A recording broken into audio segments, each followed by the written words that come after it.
Casey, he's another nickname. Give him a round of applause. Come on, Casey. Oh, that was close. You already know what you're doing here, man. Come on. Zion's back up around two. We're just going to get 3 tries here. Come on, Zion. Oh, come on, Zion. You got it, buddy. You got this. Oh, I think he flinched. I think he flinched. Let's go now. Missouri for the matchup, the Arena Game Day game of the week between the Ozarks Lunkers and the Hot Springs Wiseguys. Riley Underwood alongside my partner, the Heisman Trophy winner, the Hall of Famer, Tim Brown. Today we have a good one between the two leading rushers in the league. We have Brandon Mackey leading the pack, 414 yards. Then on the other side, on Hot Springs side, the quarterback, Jordan Ambrose, just sitting right behind him at 388 rushing yards. Pretty impressive ground attack for both of these squads. Yeah, no doubt about it. Now, I can tell you when we set this up, we weren't thinking about the running game too much, but it's incredible that these guys have found a way to make this thing happen in their own unique way, and that's all part of it. Now, when you face these two teams, you got to be ready for the running game more than the passing game. Exactly, and especially on that Ozarks Lunkers side, they have the leading rusher, they have the leading touchdown getter, they have the leading all-purpose yards man. That's Brandon Mackey, number 10, the running back. He has 532 total yards, 16 touchdowns. He's played 4 games. That's 4 touchdowns per game, and he's just a rookie coming out of Division II, Kentucky Wesleyan. He's proved himself in the Arena League real early on. No doubt about it. Can you say MVP? That's what I'm looking at right now. But look, watching him play is an incredible deal, no doubt about it. Not the biggest guy on the field for sure. I saw him walking by coming after warm-ups, and I was like, oh, my God. But he's a tough kid and knows how to get it done, and that's what it's all about. And it's also a new quarterback for Ozarks. That's Mike Terrace out of Eastern Washington. He played wide receiver at Eastern Washington, now playing quarterback for the Lunkers. He takes over the starting spot from Josh White. In his first game last week, of course, he got the win over the Wiseguys. He went 10 for 18, just over 100 passing yards, 3 touchdowns, and 1 interception. That quarterback room's been a little cloudy for him, but it looks like he stepped up and took the reins last week. Yeah, no doubt about it. And, that's going to be a part of this game, right? You got so many guys getting hurt and things of that nature. You got to have guys to step up, and he's doing what he's supposed to do. One player that really stepped up for Hot Springs last week was DeWandrick Crockett, the defensive back. He had an interception return for a touchdown, but right before that, he also had a kickoff return for a touchdown. He's a big hitter. He's a playmaker on that defensive side of the ball, and the whole Wiseguys defense, they just fly to it. Man, I tell you what, watching them play 2 or 3 weeks ago was amazing. I mean, these guys are going after people pretty tough and trying to make it happen. And, hey, if you can, put a little fear in that guy, trying to catch that pass or run that ball, you got a chance to win these football games. And on the offensive side for the Wiseguys, of course, their quarterback, the dual threat man, Jordan Ambrose, he has a pair of big targets that he can go to. Aaron Dilworth, he likes to go in the red zone. He has 5 receiving touchdowns on the year. He also likes to go to his big 6'6" target, Lou Dorsey, who has had himself quite a good past few weeks for him. Yeah, no doubt. It's almost not fair. You got 6'6" versus 5'10". I mean, you get down the end zone, in the red zone right there, just throw the ball up to the big guy, and that's what they've been doing. But, look, you got to take advantage of what you have, and they're doing a great job doing that. Last week, Ozarks was on the road at Hot Springs, so this is a rematch of last week. They took over the Wiseguys 45-41. That was their first win since week 1, so now they're tied in the standings at 2-2 apiece. We're going to take a look at the highlights in just a moment, because I know Mr. Tim Brown, you got to get out there for the coin toss pretty soon. They're calling my name. I hear them calling my name. So he's going to run. He'll be back for the halftime and post-game show, doing a little presentation at the halftime as well, so stick around for that. But before we get into the rest of this game's coverage, let's check out what happened last week in the Arena League.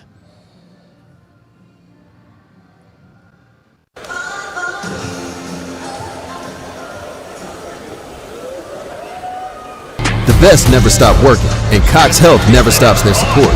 Strength, speed, recovery.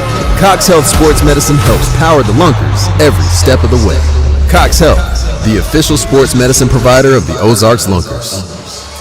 Football is a violent sport, but games aren't just won on the field. They're won in the reps, the recovery.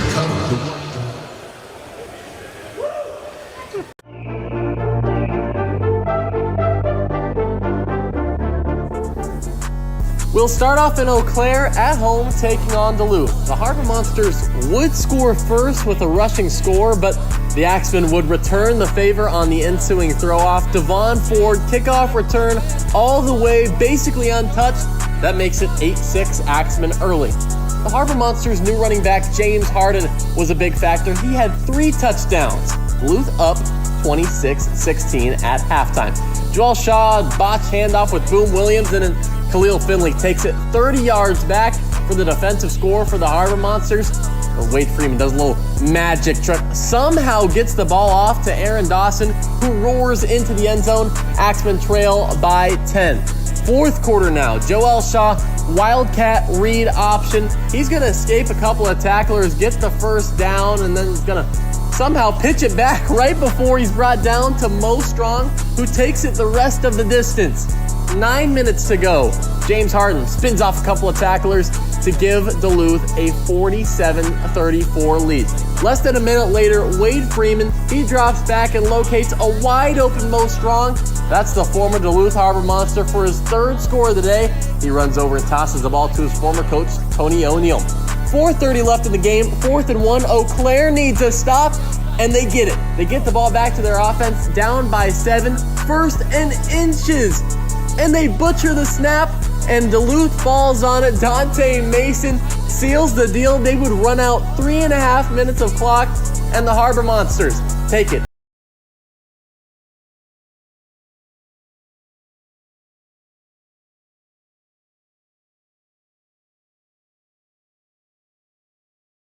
Trujillo, that would even up the score at 14 apiece. Smith does his signature dance, the reigning MVP. First quarter, still 2:45. Carlos Rogers backed up, forced to heave it, and that one's going to be picked off by Clarence Thomas, number 9 in the powder blue, and he scampers all the way back, finds some lanes, and goes in the end zone for a pick 6. Goats up 34-28 at halftime. Rogers to Justin Brown, pins himself in the corner. All Iowa in the 3rd. Jarius Burnett fumbles, and the Woo return it to the end zone. Juan Moore makes it 56-40 Iowa. Closing minute of the 3rd now. Angelo Trujillo, he passes it to Otis Odom, who gets his first score of the season. Makes it a 10-point game. Just 10 seconds later, though, Carlos Rogers to JoJo Olibrice, who goes the length of the field to close out the quarter. Rogers threw 7 touchdown passes, this one to Vontre Henderson. Now under a minute, 51 seconds to go in the 4th. Jeff Mack runs it in to make it 74-60 Iowa. Celebration, maybe one too many pumps, they don't call it. But St. Joe wasn't done. Trujillo throws a long touchdown pass to Ryan Martinez. Now 9 seconds, down by 7. Trujillo in his own end zone finds Lorenzo Thompson, who laterals it back to Ryan Martinez. A last-second miracle to put it within 1. They decide to go for the tie. Penalty on Iowa, so they opt to go for the win from the 5. Trujillo's pass, a 2-point conversion for the win. Bounces just short, and Iowa edges St. Joe on the road 74-73. Trujillo, though, threw for 443 yards and 8 touchdowns, comes up 1 play short. Ozarks on the road in Hot Springs, 5 minutes into the 1st. Quavon Hicks a long big fella touchdown to make it 6-0 Wiseguys. Lunkers would answer back, though, just a minute later. The first-week quarterback, Mike Terrace, to the longest tenured Lunker, Matt Rush. They convert the 2-point conversion to take the lead. But the lead would not last long. In fact, it would only last a play because on the throw-off, DeWandre Crockett goes end zone to end zone for a kickoff return touchdown. And Crockett was not done yet. Later on, a short field pick 6 for number 5 in red. Ozarks running back Brandon Mackey, he powers in for the score. 2019 Lunkers lead at the half. 7:30 in the 3rd. Jordan Ambrose finds Lou Dorsey for a back shoulder catch, and revs up the Wiseguys to take a 31-26 lead. For Ozarks, Brandon Mackey, he finished with 156 total yards and 3 touchdowns.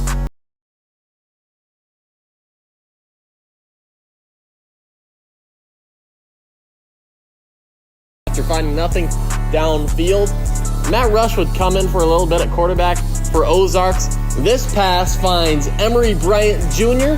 in the end zone, and then Bryant would finish it off on the ground for the final score of the game. Lunkers win 45-41 over the Wiseguys in Hot Springs. So after 4 weeks of play, Duluth and Iowa sit atop the standings, both sitting at 3-1. The Harbor Monsters currently have the tiebreak advantage over Iowa because they beat the Woo in week 1 in Waterloo, but either Iowa or Duluth will take the outright lead at the number 1 spot in the standings because they face off in Duluth tonight. Other games in action: St. Joseph at home taking on Eau Claire. They're tied currently for the 5th spot, one of them hoping to get out of the basement. And then a rematch of last week's game, this time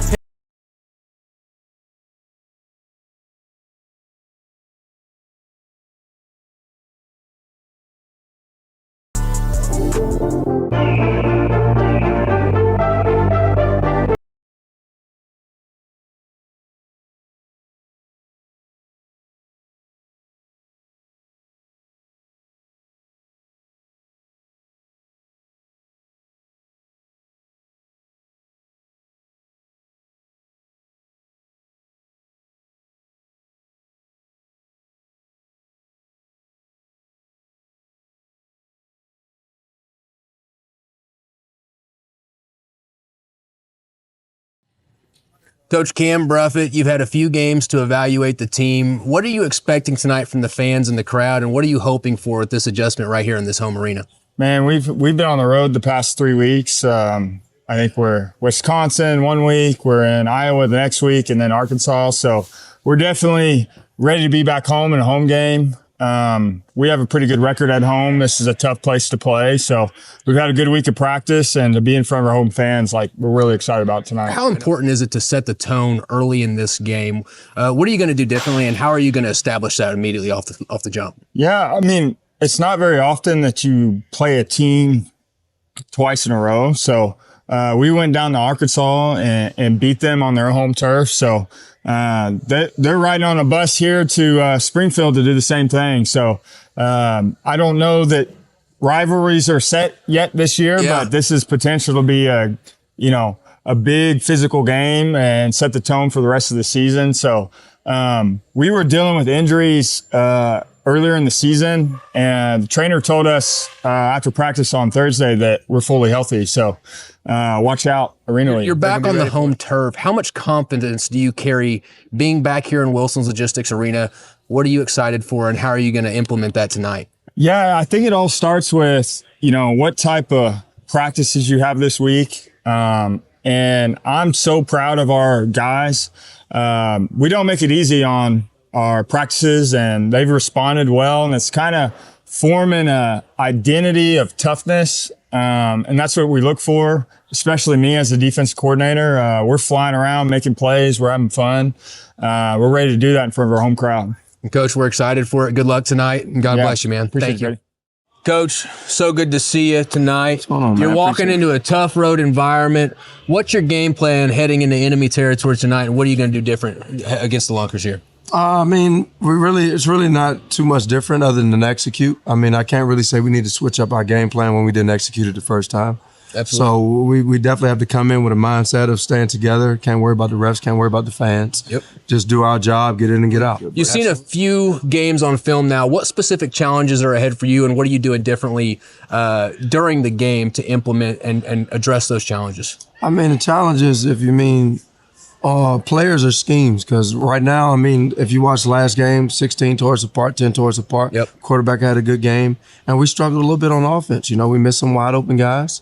And, we just have to take advantage of the opportunities given. Even early on, I believe in you all's first drive, you caused a fumble, but then you had some people who wasn't all the way corralling to the ball, and y'all got the ball back. So we have to eliminate those type of mistakes and error, and that all has to do with effort. On the road, it's all about execution. What key things are you emphasizing on? I know you're emphasizing on rallying to the ball, but what other things are really your focus tonight, and how are you going to address those? I mean, we just have to gel. We have to gel. Everybody has to be on the string. It's just like basketball zone defense. Yep. Everybody has to have each other's back and just understand that your teammate is going to do his job and trust that he's going to do that, man. I think we'll be fine. Absolutely, Coach. God bless you, man. Good luck tonight. Thank you, man. Thanks God for coming bless you. down. I appreciate it.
In the quiet moments before dawn, champions are made. Every fan, every athlete, every moment counts. It's not just a game, it's a passion that unites us, drives us, and makes us strive for greatness. Greatness is wherever fans connect and call home. We believe in the power of the community. We believe in turning passion into action. We bring fans closer and transform loyalty into unforgettable experiences. Join us. Make every moment matter. Fan Club. Get your fans in the game. Welcome to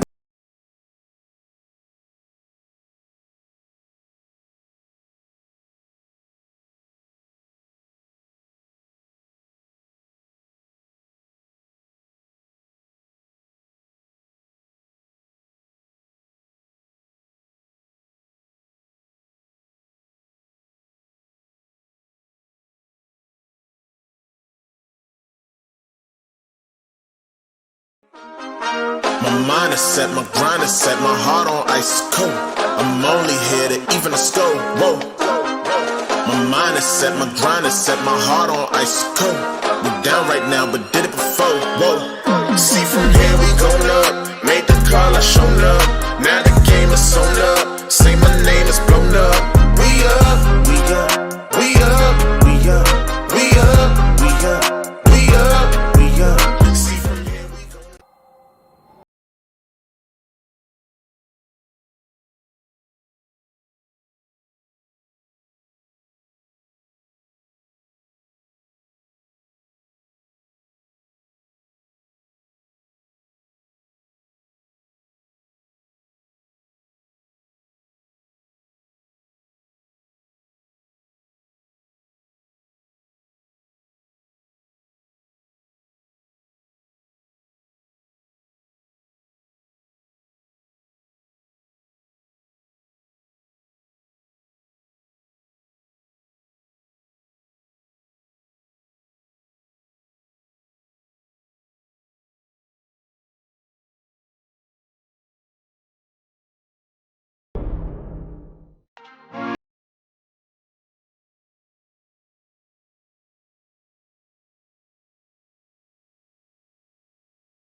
tied for first, and they play each other. To the Wise Guys to start the game. Let's make some noise. Welcome to the tackle box, Lunkers fans. Going to be a real good spot for the Lunkers.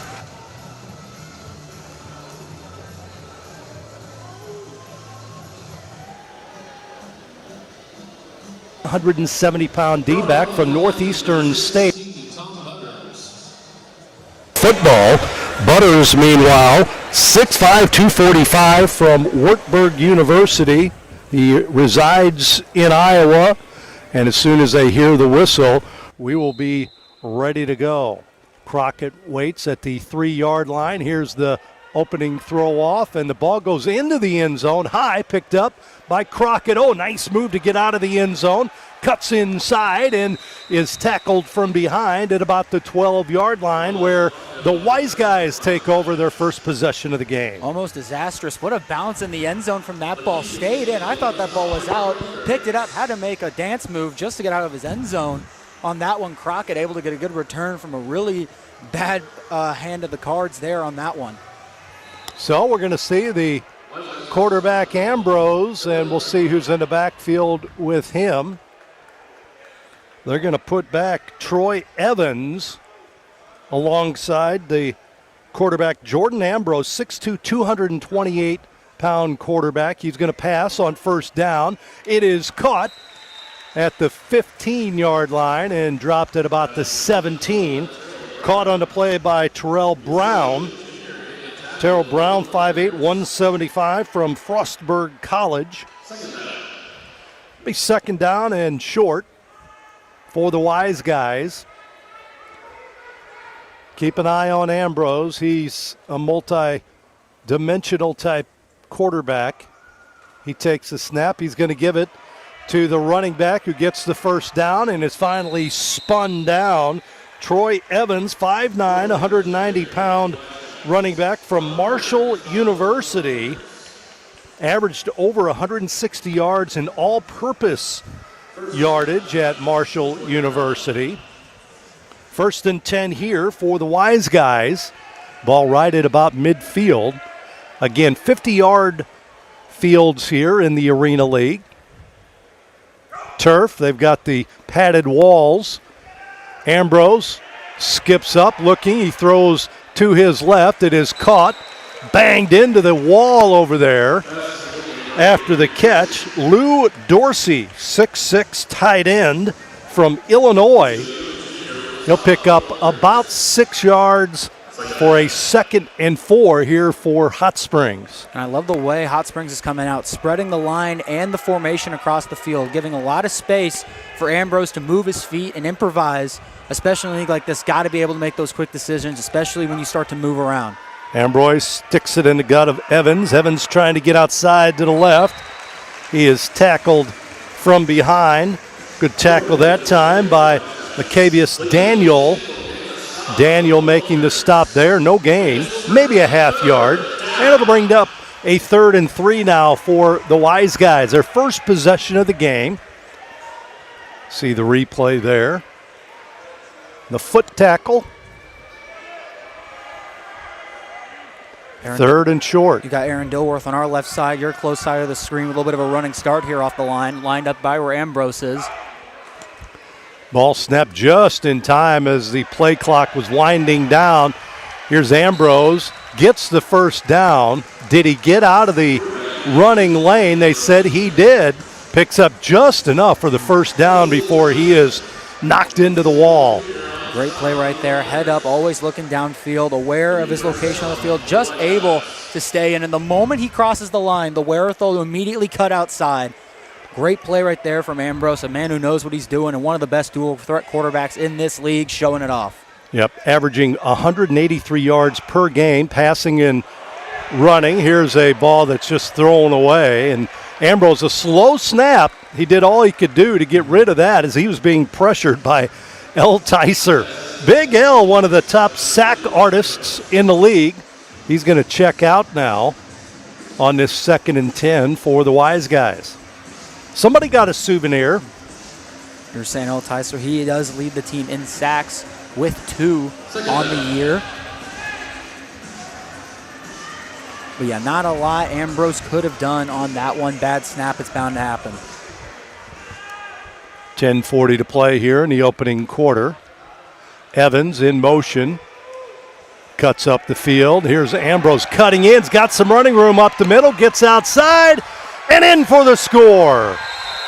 From 13 yards out, Ambrose able to score for the Wiseguys here to make it 6-0.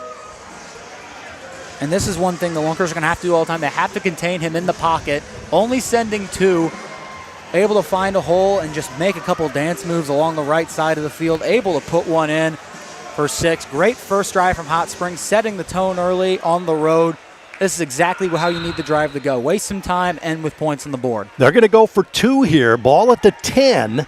So they're going to go for 2. If it's at the 5, it would be a 1-point after attempt. Motion man. That's Evans. Ambrose being rushed, and he is sacked on the play. Getting in there quickly for the Lunkers, Craig Travis, former Missouri Valley player and now a high school assistant coach from North Kansas City with the sack on the point after attempt. 6-0 Wiseguys. And that's one thing I think the Lunkers are going to have to do in this game. Ambrose, how mobile he is, you got to throw weird blitzes at him from different angles. If you're able to grit pressure to get him to move across the field, that's going to give you the best opportunity to get him to get out of the pocket and then able to make some damage in the backfield. You have to be able to get to him quickly. Can't give him a lot of time to sit in the pocket and throw. We know he can use his legs, but you'd much rather him be running than throwing the ball. As we can see, he can do some damage through the air. Jackson will drop back deep for the Lunkers.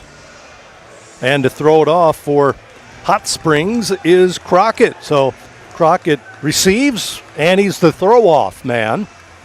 6-0 Wiseguys. Crockett ready to go. Gets his arm into it. Hits the roof. It bounces into the end zone. Oh, tough play. Jackson is going to be hauled in for the safety. Could not get out of the end zone. The ball off the roof. Bounces inside the 10. We'll see what they say here. I don't think they called it a safety. I think because it hit the roof, I think the you're right. refs are going to not call this a safety. Ball's at the 25. That's what I thought. Because if that ball doesn't hit the roof, that ball probably sails out of the back of the end zone and into a box. That was an absolute rocket from Crockett. So I believe, yep, okay. So if it hits the roof, it's an immediate place at the 25-yard line. Midfield, and we'll see Mike Terrace, the quarterback, 6'2", 190-pounder. Lunkers will start off in tight rush behind the quarterback Terrace. Mackey is on the line of scrimmage. You think that'll stay that way? Nope, there's rush in motion. Terrace looking downfield. He's going to throw wide open. Mackey's got some room up the middle to the 10. Still on his feet to the 5, and he's down there. How about a 20-yard reception for Mackey on the first play offensively for the Lunkers? And I love how they did that there. Simple. Had him on the line. The moment his guy got past him, just pulls off from the line, leaves him wide open. The go route pulls the coverage out. Beautifully set up play for almost 20 yards. First and goal, Lunkers. Rush, Mackey in the backfield with Terrace. In tight, motion man. This is Rush. Rush is just a decoy. Mackey is bowled out of bounds. A loss of probably a yard or 2 on the play. It'll be second and goal for the Lunkers.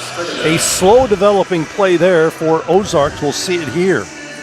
And going to the left. Great contain from the defensive backs for Hot Springs. Stayed in their spots, didn't let them get beat on the outside corner. Lost for yard, textbook defensive play right there. Crockett with the hit for the Wiseguys. Second and goal. Terrace rolling to his right. Throws it into the end zone. Ball tipped. And it'll go out of play. Pass intended there. Let's see who that was for. Looks like Greer was the intended receiver. But covered well by the Wiseguys. And that brings up I believe, third and goal.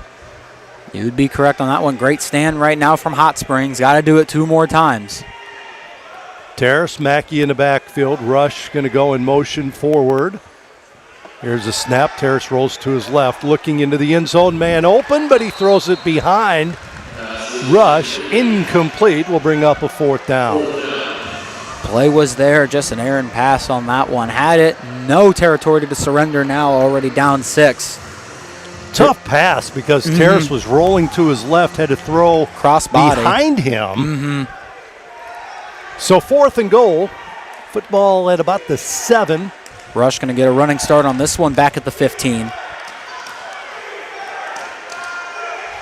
Terrace, quick play, throws it nearly picked off, and it'll be a change of possession here. Lunkers, big first play on the drive, but they couldn't capitalize.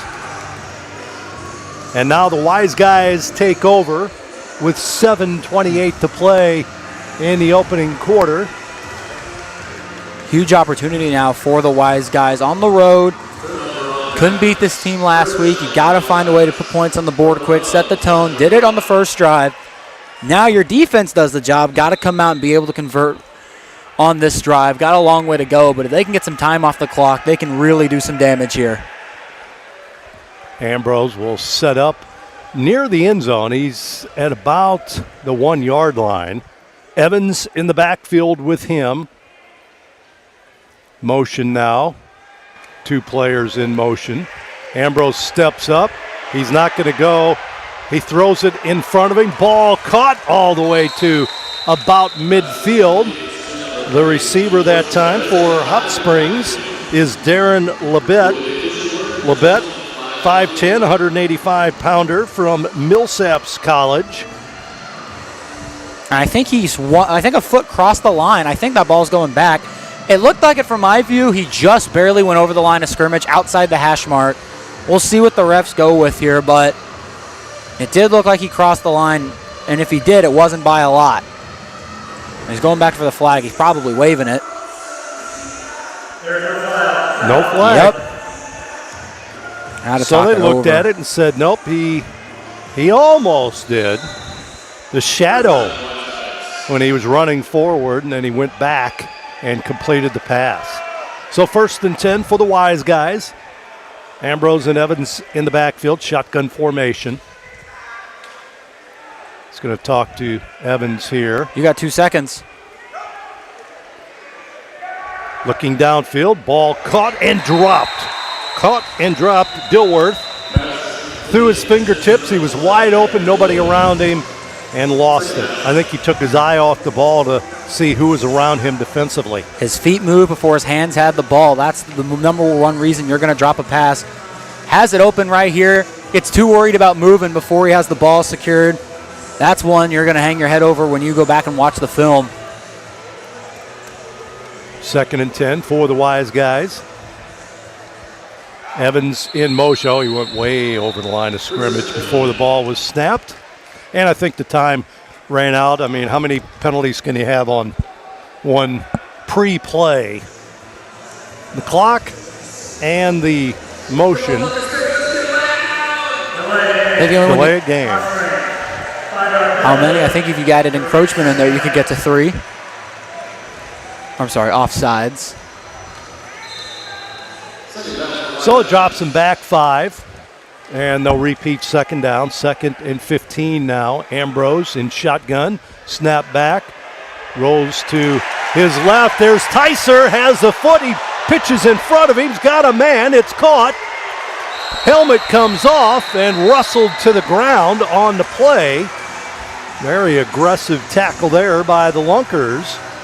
Ball was caught by Lou Dorsey, but how about that by Ambrose? That second effort. He's in grasp and able to still make the pass as he was going down to Dorsey, who picks up maybe a yard or 2. He may have gotten a yard. Didn't get a lot of effort for only a yard on that one.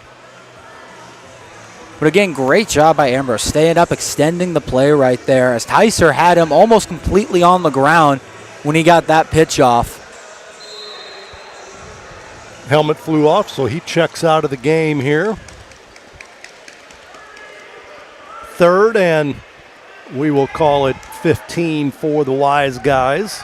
This play this drive not as easy as the first drive for Hot Springs. Motion man vertical. Ball is tipped or low on the snap. Ball caught. Receiver on the right flat. Cross midfield to the 22-yard line. So a gain of right about 11 yards. Brings up 4th down now. 4th, and it looks like about 6 for the Wise Guys here. See the replay. Ambrose makes something happen there. Snap back. Ambrose looks right, throws right, and it's picked off. Picked off by the Lunkers. Stepping in front of that was Jackson with the pick right down the left sideline, and the Lunkers get the ball back in midfield. Ja'Kalen Jackson, the leader in interceptions on this team, now with 3 on the year. Was coming into this one leading the team with 2, but picks up his 3rd, and that puts him actually tied for 2nd in the league with 3 now. Great play right there on the pressure from the Lunkers. The extra pressure sent off. Sent 4 on that one. Ambrose panics, has to get rid of it. Doesn't see the defender right on him. Textbook defensive play. Now the Lunkers offense gets bailed out after a missed drive last time, trying to tie the game here. Greer and Rush wide to the right. Rush in motion. Snap back to Terrace. He throws it downfield. Wide open in the end zone. Caught. Matt Rush with the touchdown and a perfect pass from Mike Terrace, and we are tied at 6. That's how you answer. What a play right there. What a beautiful throw from Mike Terrace in the bucket, right on the corner of the end zone along the wall. Not an easy throw to make, nor an easy catch, but made it as easy as he could for Matt Rush. And that's how you answer after an interception. 2 plays. Lunkers get the ball back and back tied in this one. Going for 2. Terrace in the backfield. Gets the play. Motion man rush. Going forward. Terrace, lots of time. Rolls to his right. Middle of the field wide open. He's going to fire it into the middle of the end zone. And I think Shaq may have been able to pick that one had he had his hops, his 23-year-old self hops, but way too tall for a Lunkers receiver. And right there, a flag on the play anyways. Don't think it would have counted either. But right here, you see it right here. Mackey's been coming out of those after blocks. And right there, number 12, Raphael Carter, picked it up over the first drive. This time he's been going out with it. He was over the line of scrimmage is what it was. I think he threw it at about the 5. Only 5 yards over the line of scrimmage. So 6-6 our score. 3:36 to play here in the first quarter. And the Wise Guys will get it back here. And again, you wonder with Mackey now getting covered off these blocks on these plays, that can open up the running room for Mike Tars. Or if they're just going to have Mackey start lining up in the backfield again, we don't know. Very interesting to see as now we got a tie ball game. Bones Bagante is the head coach of the Hot Springs Wiseguys. And, of course, Cam Bruffett, head coach of the Ozarks Lunkers. Bruffett in his second year. Bagante in his first year. This is a first-year program from Hot Springs. The team was announced on April 26th of 2024. They were the 5th team, with the first of 2 to come in along with the Eau Claire Axemen. Those were the 2 expansion teams coming into this second season of the Arena League. Chapman deep for the Wise Guys. Butters will throw it away. He goes to the right, and that's going to go out of play. Not what Tom Butters wanted right there. Flag thrown, and now the Wise Guys will get good field position here at midfield for this possession. 6-6 our score. 3:29 to play in the opening quarter. Game in week 5 of the Arena League season. Both teams come in at 2-2. Lunkers have 3 straight home games. Meanwhile, Hot Springs is off next week. they've got an off week. Then they're at St. Joe following that. And for the Lunkers, your last 3 games will come against number 1 and number 2. It's Duluth twice and the Iowa Woo at home. So a rough schedule to finish the year for the Lunkers. Ambrose, Evans, but a flag thrown, and we've got movement against the Wiseguys. Penalties have been costly for Hot Springs here in the first quarter. Especially then it opens up the door for the Lunkers to be able to send a little bit more pressure, which last time the reason a pick got thrown. Got to limit your penalties here, especially with the Lunkers starting to send extra pressure. Drops the Wiseguys back 5 yards. They have it at their own 20. 1st and 15, 1 back set. Ambrose, the quarterback, in shotgun formation. Again, movement against the Wiseguys. Let's see what they say on this.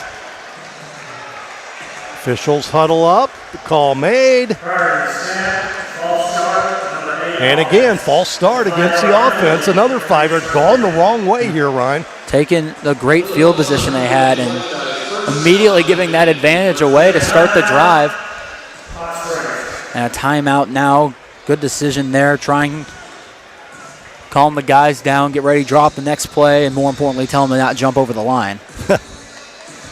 Coming up at halftime, Make-A-Wish will have a presentation here on the field. And then, of course, it'll be the Arena League halftime show.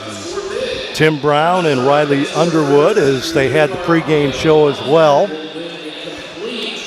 But we've got another couple of minutes, another 3 minutes of this first quarter and all of this second quarter.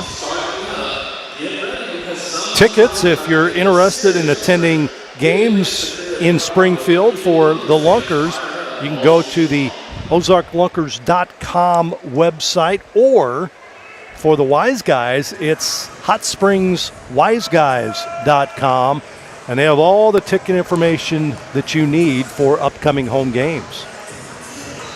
Come here to Springfield, get yourself an Ozark Lunkers jersey sold at the team store. Happened to get one for myself week 1. Got to say, they're great jerseys. Hey, they got new hats, too. I see some of the staff wearing the new Ozarks Lunkers caps that are available here tonight. 1st and 20. Snap. Ambrose rolling, dancing, fires to a wide open receiver. That's Evans, who's knocked into the wall at about the 23. And that'll be a gain of maybe 9 on that first down play after 2 penalties. So it's now 2nd and 11. Here's a snap. The quarterback going to take it himself up the middle, and this is going to be tough. He is a bull to bring down across midfield to the 17-yard line. He carries guys with him. That's a gain of about 9 on that carry by the quarterback. And again, through the running lane, you got to go up the hash marks up the middle. Great play from the offensive line. Got stopped right about 2 yards up outside the line of scrimmage. Shoved him the extra 5. Great job from the offensive lineman making this a 3rd and short. Ambrose directs traffic. Evans in motion. He runs over the line of scrimmage. And again, movement against Ambrose, trying to get his lone setback to move. He keeps signaling go, go, go. He finally does, and then the snap's not there in time, and they've got a penalty against the Wiseguys again. And the man out of the backfield's the 5'9" receiver, Troy Evans. The one getting motion out of the backfield. And what they've been doing a lot has been using that motion man as really much of a decoy. As you've seen on a couple plays on this drive, the Lunkers don't even go to him until he's about 5-10 yards up the field, because they've been using him to draw and open up the middle of the field for a quick curl route or even a running lane for Ambrose. Normally if they do, it's a safety. Yep, that picks up on him. Ambrose cuts forward, throws it in front, got a man, first down, and finally into the wall he goes. The receiver that time is Terrell Brown. Picks up the first down. I see no hankies on the field. So it'll be 1st and goal for the Wiseguys. There's the replay. And again, just a flip. It wasn't really a pass. He just kind of threw it forward. Kind of a chest pass by the quarterback. referring to basketball play there. Ambrose with the snap again. Ball nearly intercepted by the Lunkers again. Diving in front. We had a pair of 11s. Daniel diving in front of his counterpart Brown to nearly pick that pass off. I do want to go back and talk about from that last play, the way the Hot Springs Wiseguys have been playing. They've been going a bunch to the underneath routes, using that motion man and their outside receivers as decoys to pull up and open the underneath part of the field. And it's been great in the midfield to get them in the spots right here. But without that kind of field to work with, the Wiseguys have had some struggles. 2nd and goal. Ambrose dancing around in the backfield, rolls to his right, looking, now goes left, being chased, bumps into his own man, and finally sacked in the backfield by the Lunkers. That is Craig Travis following Ambrose around and finally pulled him down, but we have a couple of flags in the backfield now. I think it might have been holding, would be my guess on that one. It was in that area, wasn't it? Yep, right on the line, middle of the field. Normally on plays like that, a lot of movement, line shifts a lot, you're going to get a hold. Meanwhile, 14 seconds to play in a quarter, and we're tied 6-6. See if they start the clock right away. I don't think it will start till the whistle, but now you got 2nd and goal up to the 17. So a little bit more field to work with, which, again, as I was saying earlier, the Wiseguys have done a lot better with more field to operate with. The closer they get to the goal line, the harder it's been for them to implement this spread style of football that they have been playing. Hey, despite being held, Travis did a good job in there. Here's Ambrose throwing it deep into the end zone, and the ball is tipped out. Very athletic play there by Jadarius Bird, jumping up to tip that pass away from 6'3" Aaron Dilworth right at the wall in the end zone. I mean, that's a play right there where that's up, enter the end zone. You got to jump way up. You make that catch right there. You're on a highlight reel. Not an easy one to make.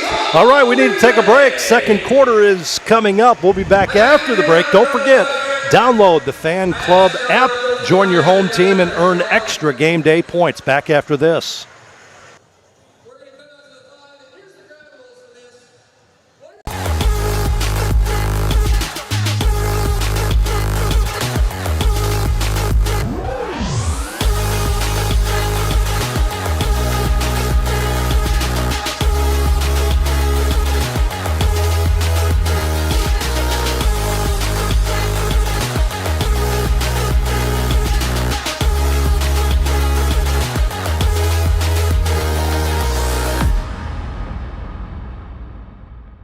The key to a great toast is who you're with. At Big Whiskey's, we toast to best friend weekends, to birthday wishes, to burgers and wings, to big wins, and to believing in we, with something for everyone, from apps to wraps, salads to steaks. Everything is a big deal at Big Whiskey's. Here's to always being welcome.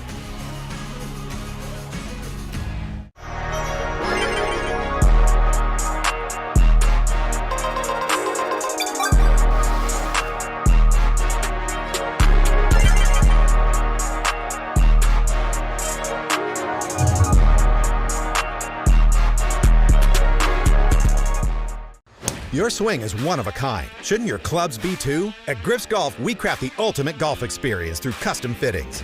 Our expert fitters use the latest technology to analyze every aspect of your swing. With brands such as Callaway, Ping, and Titleist, we carry over 100,000 combinations to help unlock your true potential. From shaft dynamics to head design, we create clubs uniquely tailored to you. Stop guessing and Backfield, Evans to the left to the quarterback Ambrose. Here's a snap. The fake handoff. Ambrose takes off up the middle. Got some room. He's going to dive forward. Is he in? They're going to say he is. Touchdown, Jordan Ambrose. That's his 2nd touchdown on the run from over 10 yards out. You can't miss tackles if you're the Lunkers right there. The moment you miss, the way the Hot Springs Wiseguys are playing, when they have this much space to operate, send everyone down the field, opens the middle up, got to come back up to meet them. And Jordan Ambrose is going to lower the shoulder and fight for the end zone, and there he did there. See, middle of the field, wide open, closest guy at the 7-yard line. They're going to go for 2 again. Talking about the Wise Guys, they're up 12-6, just starting the second quarter of this one. I expect some pressure here this close. Snap back, Ambrose being rushed, rolls outside, throws it deep into the end zone, and it's overthrown. Jump ball, the back middle of the end zone, incomplete. But the Wise Guys take a 12-6 lead over the Lunkers, and they will change out offense, defense. But there's Ambrose throwing it up in the air. He's got the 6'3" receiver Chapman, or actually Dilworth, in the back of the end zone that he just could not make connections with. And even with all the bodies in the way, Dilworth was still able to get a hand on it. Trying to pull that one in along the barricade. Couldn't hold on to it. Falls out of bounds. Back and forth a little bit. Both sides of the offense and the defense for both teams having some bright spots. So we come in this one again. Now we'll hit second quarter. Lunkers will get the ball to start the half. We got a little bit more time before that becomes a real factor in this one. Crockett with the throw off. Downfield. Jackson awaits. Here's the throw, and that's going to go into the crowd. And there's another hanky. And the Lunkers will get it at midfield.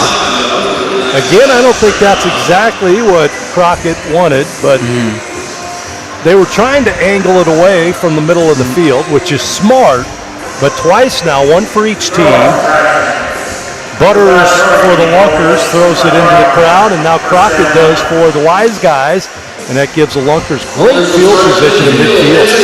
And a field like this small, I mean, you're going to find more holes, especially on the return for explosive returns, so I understand the approach to throw it to the side of the field, but when you take that risk or that gamble, here you are now at midfield, defense already in a hole. Wildcat formation here with Matt Rush at quarterback.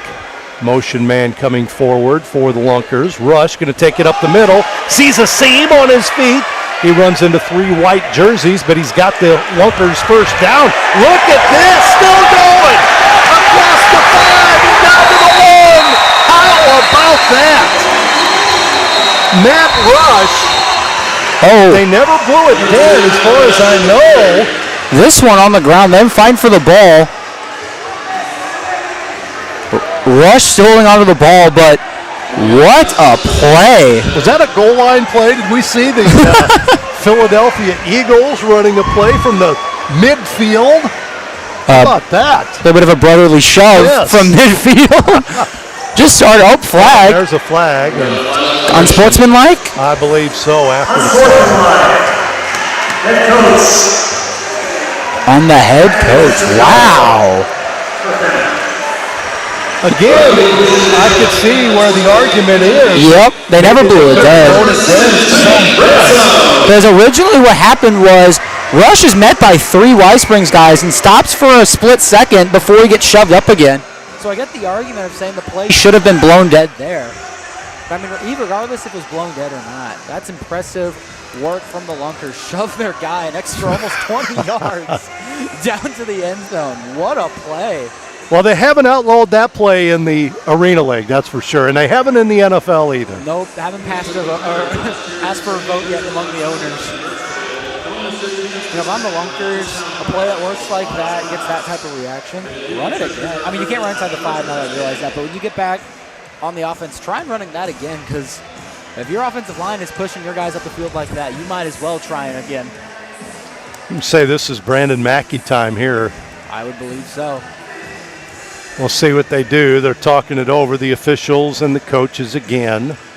Cam Bruffett, Bones Bagante is in there. They're talking about this play and the penalty. So they moved it up halfway to the goal line. I think after the penalty, not much you can do to really overturn the call now. I mean, you already have the penalty added to the play afterwards, so not really sure. I don't think the refs are going to budge on this one. This might just be a trying to understand the thought process. Sky judges are talking over there. I don't know if they're needed, if this is part of the play, but they were looking at it as well. We'll see what the white hat. Challenge flag wasn't thrown, so they don't technically need to look at it anyways. All right. About the 1 yard line. Lunkers will have it. 1st and goal. Rush will stay in there. Line judge coming back towards the ball. By the way, new center in there, Jake Swerple, who is a 6 foot, 310 lineman from Minnesota. He was a championship wrestler in college. This is his first game with the Lunkers. The give is to Mackey. Boy, the Wise guys read that one perfectly. They knew exactly where that was going.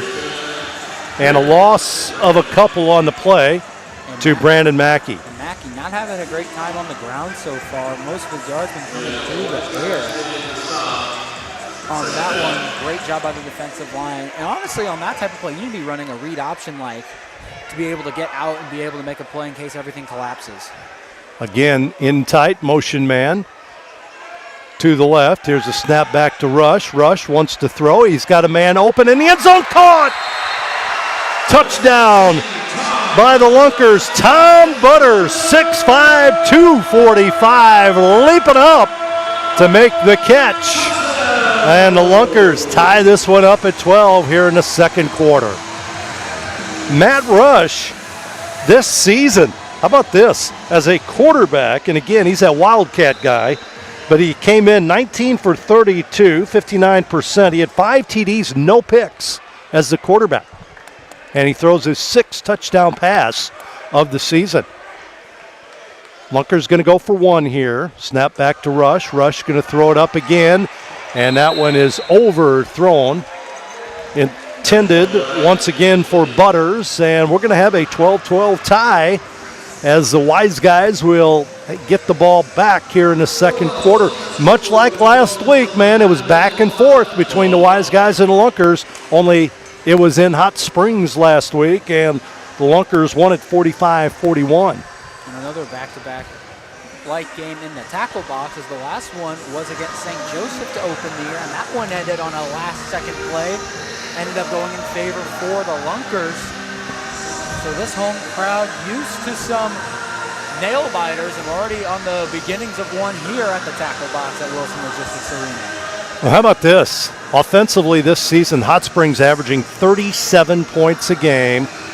Ozarks averaging 46.25 a game. Defensively, the Wise guys giving up 36 points, while the Lunkers giving up 50 points a game. There's a throw off down the field. Is it going to make it? Yes, it does. Picked up at the goal line by the Wise guys. This is Chapman. Chapman is hit and knocked back. He gets it to about the 8-yard line, and then he's hit back, and we may have a Lunker down. Getting up very slowly is Daniel, but he does get up. That's the key. So the Wise guys get it here. Can't really top in there. Just got to maybe hit a little weird. Wrong ribs. Not really too sure. Not in there. Glad to see him up though and moving. One of the key pieces for this defensive unit. Ambrose and Evans in the backfield. Here's the give. No, the fake. Pass downfield. Oh, beautiful. Caught by Terrell Brown. And he spins to midfield where he's taken down. First down reception for Brown. And that's a perfect ball. There's not a lot you can do about that one. Put it in the perfect position. You'll see it here on the replay real quickly. A hand almost gets up on it. Great job, Bo, to find the right spot. Ball just shy of midfield. Here's Ambrose. Fake the handoff. He throws it downfield, and the ball is overthrown. Ambrose is wrestled to the ground. Tried to throw it up in the air that time, and it is incomplete, but a flag thrown in the backfield. Real dangerous to just chuck it up in the air like that. As if Brock Carter had his head up, that ball's probably picked, going straight for the man to try and break up a pass he thought was going to him, just oversailed the intended target a little bit. Got to be careful. Holding call against Troy Evans. He was trying to help out Ambrose in the backfield, but got caught. That'll bring the Wiseguys back 5 yards. And they'll have a long way to go. They got 20 yards to get the first down. Evans lines up on the left side now. Ambrose takes a snap, throws it downfield. He's got a man, deep, caught, and falling back into the end zone for the touchdown is Dilworth. Dilworth was in motion. So that ball from the 10 or the 15-yard line, and a beautifully thrown ball by Ambrose to give the Wiseguys the lead. Dilworth falls backwards into the end zone for the score. And again, Hot Springs going to go for 2. And that's the first one through the air for Hot Springs. Their other 2 coming from Ambrose from the ground. So Ambrose had a hand in all 3 of the scores for the Wiseguys. Going to go for 2 here. Rolls to his right. He throws it up and a little bit too tall again for the 2-point conversion. Incomplete, but the Wiseguys with their 3rd score. They lead it 18-12 here at the tackle box. Springfield, Missouri. Lunkers will get it back. 10-10 to play in the first half. Will be interesting to see how the Lunkers come out and to attack this one again. Normally, as we've seen, this team has used the ground a lot. Mackey's been a key part. Been a little quiet tonight. We'll see how they keep going with this one here. However, Mike Taurus has made the right plays when he's needed to, putting both scores on the board through the air for the Lunkers. One to Matt Rush, the other to Todd Butters. So we'll see how the Lunkers go with this one, but I'd like to see maybe get some ground game going on this next drive. Get a little bit of time off the clock, have a long, sustained drive on this one. Crockett ready for the throw-off for Hot Springs in. Here it is. He throws it high. Ball's going to be caught by Jackson in the end zone. He runs it out, gets it across the 5 to the 7-yard line, and there's big mess of humanity on the field there right next to the wall. Lunkers take over here. Catches it right there. And that's how about a yard into the end zone. And that's how you got to attack these returns. Throw it in the corner, right in front of the end zone so you can't get a touchback, and force the return man to make a decision. Contain him to the wall. Limits the damage. Textbook on how you need to attack these throw-offs from Hot Springs. Great special teams work. Terrace back in at quarterback. He's got a man behind him. I would assume it's blocked. It is Mackey. He bumps into Mackey, and the throw is low and intended on the play for Kendrick Payne. Payne, his name we haven't mentioned yet, is the Lunkers' leading receiver. 13 catches, 179 yards coming into this one, but that one a little bit low. Yep, has yet to have a reception in this one. Hasn't been able to find anything. Hoping to get him more involved too. The 2 big names of this offense not able to get going so far despite them only being down 1 score. Here's the handoff to Mackey. Mackey, a little running room to the right side. We'll move it up to about the 10, and then he's pushed back there. So a little slow going for Brandon Mackey, who came in averaging over 100 yards a game. Still got a lot of football left to play, but interesting territory now for the Lunkers. Down 6, got to convert on this 3rd down. Not really in any position where to keep going for the football if you don't want to give Hot Springs good field position. Terrace going to throw it up in the air, and it's picked off by the Wiseguys right at the wall. Interception there by Chapman. Chapman playing safety comes over on that ball that was lofted by Terrace, and pretty easy pick there by Chapman. And they'll get it back, leading 18-12 over the Lunkers in pretty good field position right at about midfield.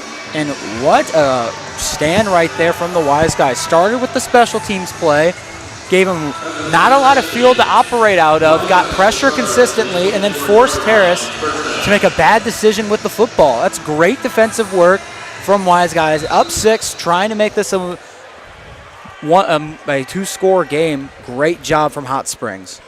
Well, and the Wiseguys have shut down Mackey so far, but Ambrose has had his way. Here's a give to Evans. Evans trying to get outside to the left.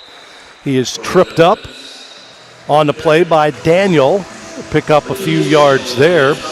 Ambrose has had his way offensively, waiting for Mackey to respond for the Lunkers. But a chance here for the Wiseguys to go up 2 scores. Ambrose all by himself in the backfield. Spreads them out offensively. Motion man. Low snap picked up by Ambrose. Nobody really rushing. He's going to run it up the middle. Gets outside after he gets across the line of scrimmage and is finally down. 2 helmets fly on that one. Down at about the 15-yard line. Gain of about 6 by Ambrose. And because with the rushing lanes being in the hash marks, you're better off going straight up the middle, trying to get a rush attack. Going from the outside opens the one place the quarterback's allowed to move from. So I'm saying with this spread, I get why you're going from the outside, but it's great gameplay design to open the middle. Ambrose again up the middle, spots a hole, and he's going to burst through it. He was hit initially, but scores from about 16 yards out. That's his 3rd touchdown of the game, and for the season, Ambrose has scored 8 TDs. Again, what a great setup from that. Notice the Lunkers spread with the formation they're running. The defensive line spread out, and the middle opens up, just attacking right where they need to go. Great play design right there from Hot Springs. They're going to go for 2 again. Ambrose takes a snap. He's the only one in the backfield. Cuts outside, now back in, throws it up in the air, and the ball's going to be tipped away by the Lunkers. Good D there by Jackson. 24-12, Wiseguys. Ambrose putting on a show in Springfield here. 3 rushing touchdowns and 1 passing TD by the 6'2", 228-pound quarterback from Defiance College, where, listen to this, his senior year, he threw for 1,842 yards and 17 TDs. But it's been his running abilities in this one that have paid some dividends for the Hot Springs Wiseguys. And I got him on the stat sheet up here, at least from what I'm going on. 188 yards of total offense, 115 coming through the air, 73 coming on the ground. As you said perfectly, putting on a show. Jordan Ambrose here in this one. Wiseguys trying to pull away at this one. Important drive here for the Lunkers to try and get this back within 1 score. Crockett set for the throw off, and he throws it off the roof again. That may not come down. It was on top of the air component up there. See a little bit of dust falling from the sky now on that one. It's almost like playing anything in the school gymnasium, dodgeball, kickball, or something gets caught in the rafters. All of a sudden you come back 2 years later and the ball's still sitting there. Well, even with the Lunkers starting in midfield, it hadn't helped them a lot in this game. No, especially in this quarter. The Wiseguys done a great job minimizing the impact of this offense. The stars of this team for the Lunkers not been able to get a lot going, and it's been going great here. So they line up 6 guys on the line here. Terrace takes a snap for the Lunkers. He's going to throw it downfield. Man open. It is caught. Weaving in and out is Kendrick Payne. He gets the first down before he is sent to the turf. But a couple of nice moves by Kendrick Payne on the left side of the field. And Payne finally getting involved here. Made a great move. You'll see here on the replay. Finds open space. Here he is. Makes a man miss. Sends him into the barricade on the right of us. Give to Mackey going left. On his feet into the end zone for the score. Well, Mackey from 12 yards. The Lunkers get on the board quickly here in this second quarter. And it's now 24-18. Wiseguys on top. Mackey finally gets his name on the scoreboard. The Lunkers must have heard me, because the moment I said the stars of this team haven't been able to do much, the leader in receiving yards sets up the play for the leading rusher to put one into the end zone. 2 plays, scoring quick, kind of been something we've been noticing from the Lunkers. Oh, They've been scoring quick. Look at this. 4 wide receivers on the right side for the Lunkers. Nope, now they're going to switch over. 2 on the left. Terrace takes a snap. Middle of the field. Oh, wide open. Is Butters coming in late with the deflection is Crockett. Butters was wide open. Had that ball had a little more oomph on it, would have been a 2-point conversion. Instead, Crockett able to respond and knock it away from Butters in the end zone. Only sent one guy on that conversion, but yet the whole middle of the field was open. Great recovery right there from Crockett to get back. Nothing fancy. Hands up high right at the ball, knocks it free. Great defensive play on that one, jarring the ball loose. And that was almost disastrous, dropping everyone back, leaving that middle part of the field open. But now still a 6-point game. Can we go a whole game without an extra point at all? We're almost halfway there right now. Neither team can convert a extra point or 2-point conversion in this game. Hey, the over-under on how many pictures Tim Brown will be in tonight at this Lunkers. How many people are here? 1,000? I guess the over-under would be what, 1,000? A couple thousand? 1,500? Pass downfield, caught by the Wiseguys, trying to make his move outside on the play. And right there is why you got to force him to the wall. You give him the middle of the field, one hole breaks out, and then he has the entire right side of the field to work with, and this shorter field able to cut loose up towards midfield right there. And back-to-back drives, in 2 of the last 3 drives, the special teams unit for Hot Springs able to do their job, and that's setting up the drives. 1st and 10. Dilworth in motion vertically. Goes forward on the left side. They're going to throw, and it's caught right at the wall. Catch made by Lou Dorsey again. Lou Dorsey, an all Big Ten freshman out of Illinois back in the day. Gain of right at about 7. It'll be 2nd and 3 here for the Wiseguys. Clock ticking here, 4.5 minutes to play in the first half. Ambrose rolling to his right. He throws the other way. Ball caught and dragged down at the 15-yard line. So what you got to do in this game, the short passing attack has got to be effective. The quarterback's got his head on a swivel all the time. And right now the Lunkers trying to send pressure, just not getting there in time. Stutter stepping when you get by him to make sure his legs don't move. He gets out, but it gives enough time for someone to get open. Here's the give to Evans outside to the left, and Evans, somebody had his hands on him, on his shirt. Anyway, Craig Travis able to get his hands on Evans' shirt and slow him down so somebody else can come in and make the hit. Gain of a couple on the play. Pulled him down by the jersey, but hey, whoever gets him down, that's how you do it. Great job right there, neutralizing the outside run.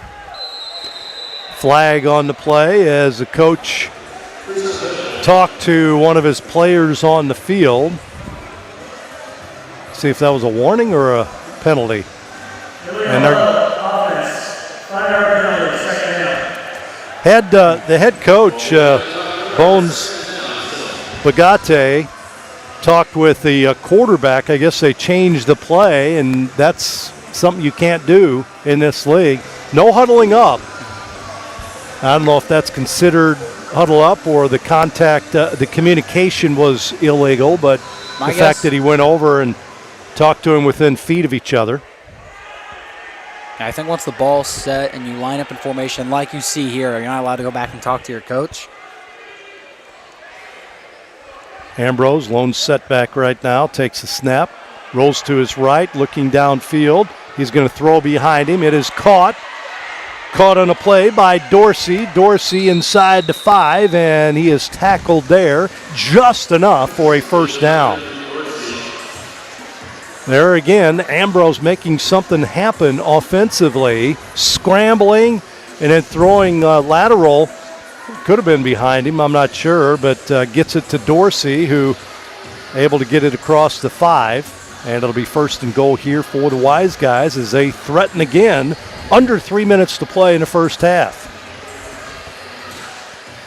Again, Make-A-Wish presentation and ceremony coming up at halftime. Ball is tipped. Is it caught? What are they going to say? They're going to have to talk it over. Ball was tipped, and they're going to say touchdown. Wow. Touchdown on the deflection, and they may have to look at this one. Yep, they definitely will. Take a look at it here for us. See the pass, sets feet. Here's the replay. Make your decision. Ball tipped up. Did he pull it off the ground? That was Terrell Brown. A little fast there, but from where it looked, when I looked at it there, it looked like he did come down with that. They are going to look at this. So the Sky judges just to the left of us. Those guys, Brian Whittick, actually Lance Gallimore and Brian Whittick looking at this play. What'd you think? I mean, looking at it, the football is almost the same shade of red, but from right there, it doesn't look like he gets his hand under it. There it is there. I don't think his hand's under that ball. From that angle, you can't tell because it's the other side of the football, but from that view alone, it looks like the ball is on the ground, his left hand not under it, but his right one on the side. I don't think that's going to be ruled a catch. From that camera, again, the Sky refs have a couple of other viewpoints that we can look at that we don't have available on the broadcast, but from that one, it didn't look like he secured the ball long enough to hold on to that one. I think this play comes back off that camera. I think they made their decision. They've sent it down to the officiating crew on the field. They're listening in to see what the guys have to say. They've looked at it several times here and are still looking at it. And again, I just think that they're just trying to see if he can get it, got his hand under the ball, because if he's able to keep his hand under that ball in the end zone, it's going to be ruled a catch and obviously a touchdown. But another thing I do want to point out is the white and red of the football. The red, very similar to the same shade of red turf in the end zone. So that is going to kind of alter it, because you can't really get a good tell if the ball's really on the ground or not, because it's almost the same shade of red from at least the camera we saw looking at it. So very interesting to see how they're going to go about this. Still looking at it. I'm Here surprised. it is again from a different angle. Drops it on the ground. Let's see here. There's his left hand. I'm going to look at that one more time. Here we go. Left hand on the ball, then rolls. Doesn't look like he has it there. His right hand doesn't look, his right hand isn't under it. His left hand towards the end did, but it's the in between right about there. It didn't, from the way the ball's moving, it doesn't look controlled. It looks more of just of a free fall. From that spot there, you see it right there, that little bit of a white sliver, I think could be his hand. This is a close one. That right there on that frame, his hand is under the ball. This might be a catch. Well, I'll tell you, to me, it's inconclusive. I don't think anything, if they called it a touchdown, it's going to stay a touchdown. I don't think that play, what they see there, is enough to overturn it. So I think it's going to be a touchdown. I would have to agree with you on that one. Again, this is the original angle we saw it at. From that angle, it looks like the ball spikes onto the ground, but from the one we just saw, it looks like his hand gets under it. Incomplete. And I'm assuming the reason behind it was when on that second camera angle we saw, the movement of the ball did not look controlled. It was very jarred. It was moving in a bunch of random directions. I don't think it looked like he had enough control of the ball, which was enough to overturn the call. 24-18, 2:20 to play in the first half. Ambrose has his team ready at the 5. Motion man, right side, flag. I think he was over a little bit early. You're going to throw it up in the air. It is caught for a touchdown. Jumping up was Dilworth, one-handed touchdown, but a flag, and I think that may have been the quarterback going over the line of scrimmage. Yep. And that one's going to hurt for Aaron Dilworth. Oh, boy. See where the Look at that Catches catch, the ball. though. What a Goodness catch. gracious. Yeah, line of scrimmage on the 6, jumps over on the 5. Definitely a penalty. But nonetheless, what a snag from the 6'3" Aaron Dilworth. What a play. 1 an incompletion, 1 a penalty. 2 tough breaks for Hot Springs, but So we're going to look at this one too. I think so. Let's go back to that replay we just showed if we have it.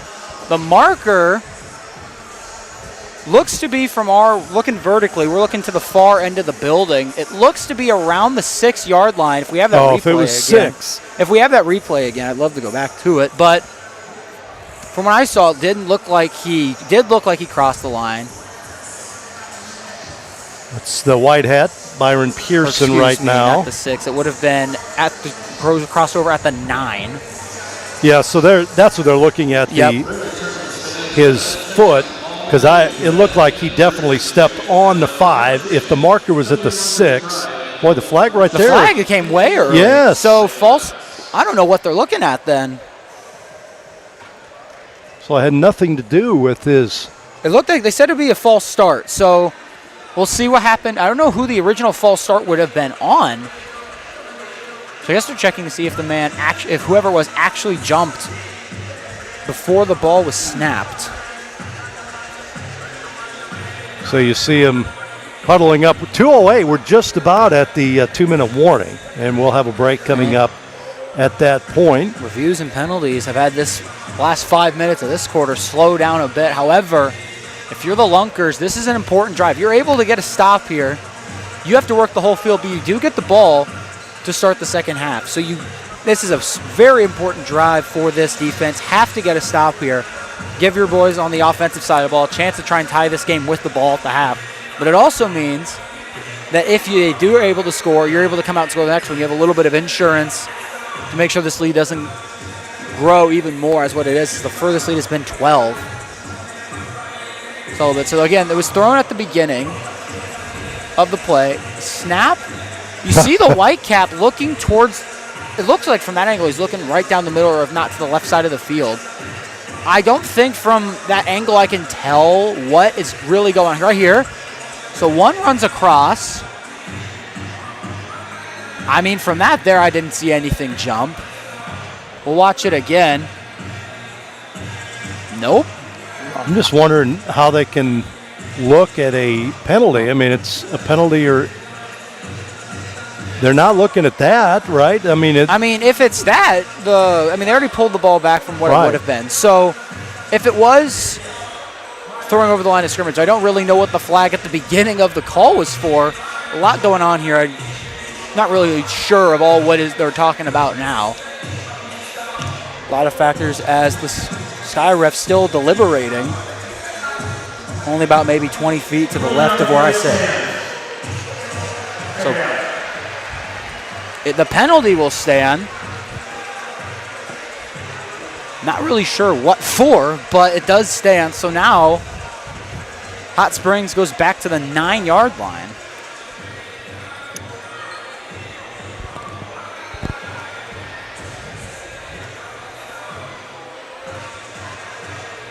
So they explain it to Bones. The white hat does. Talking it over at midfield. 2-minute warning, only 8 seconds away as well.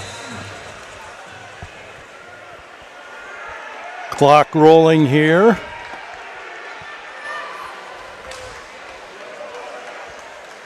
Here's the snap, and this will be Ambrose up the middle, trips forward inside the 5, down to about the 1, and that'll take us up to the 2-minute warning.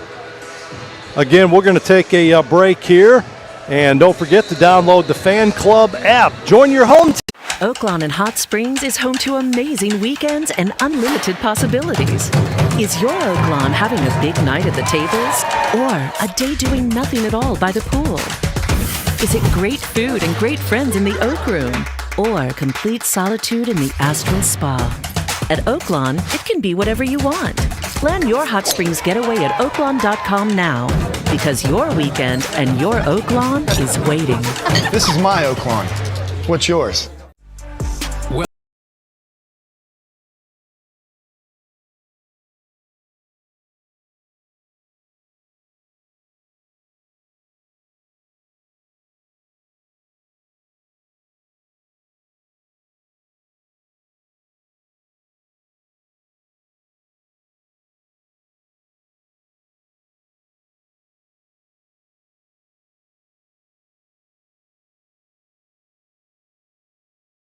Savings account to retirement.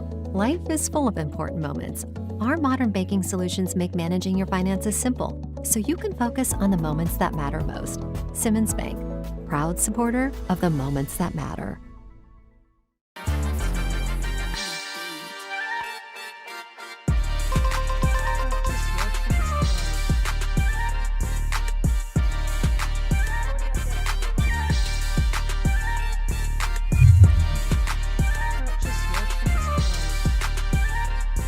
Fitting. Simmons Bank is proud to be the official bank of the Ozarks Lunkers. From your first savings account to retirement, life is full of important moments. Our modern banking solutions make managing your finances simple, so you can focus on the moments.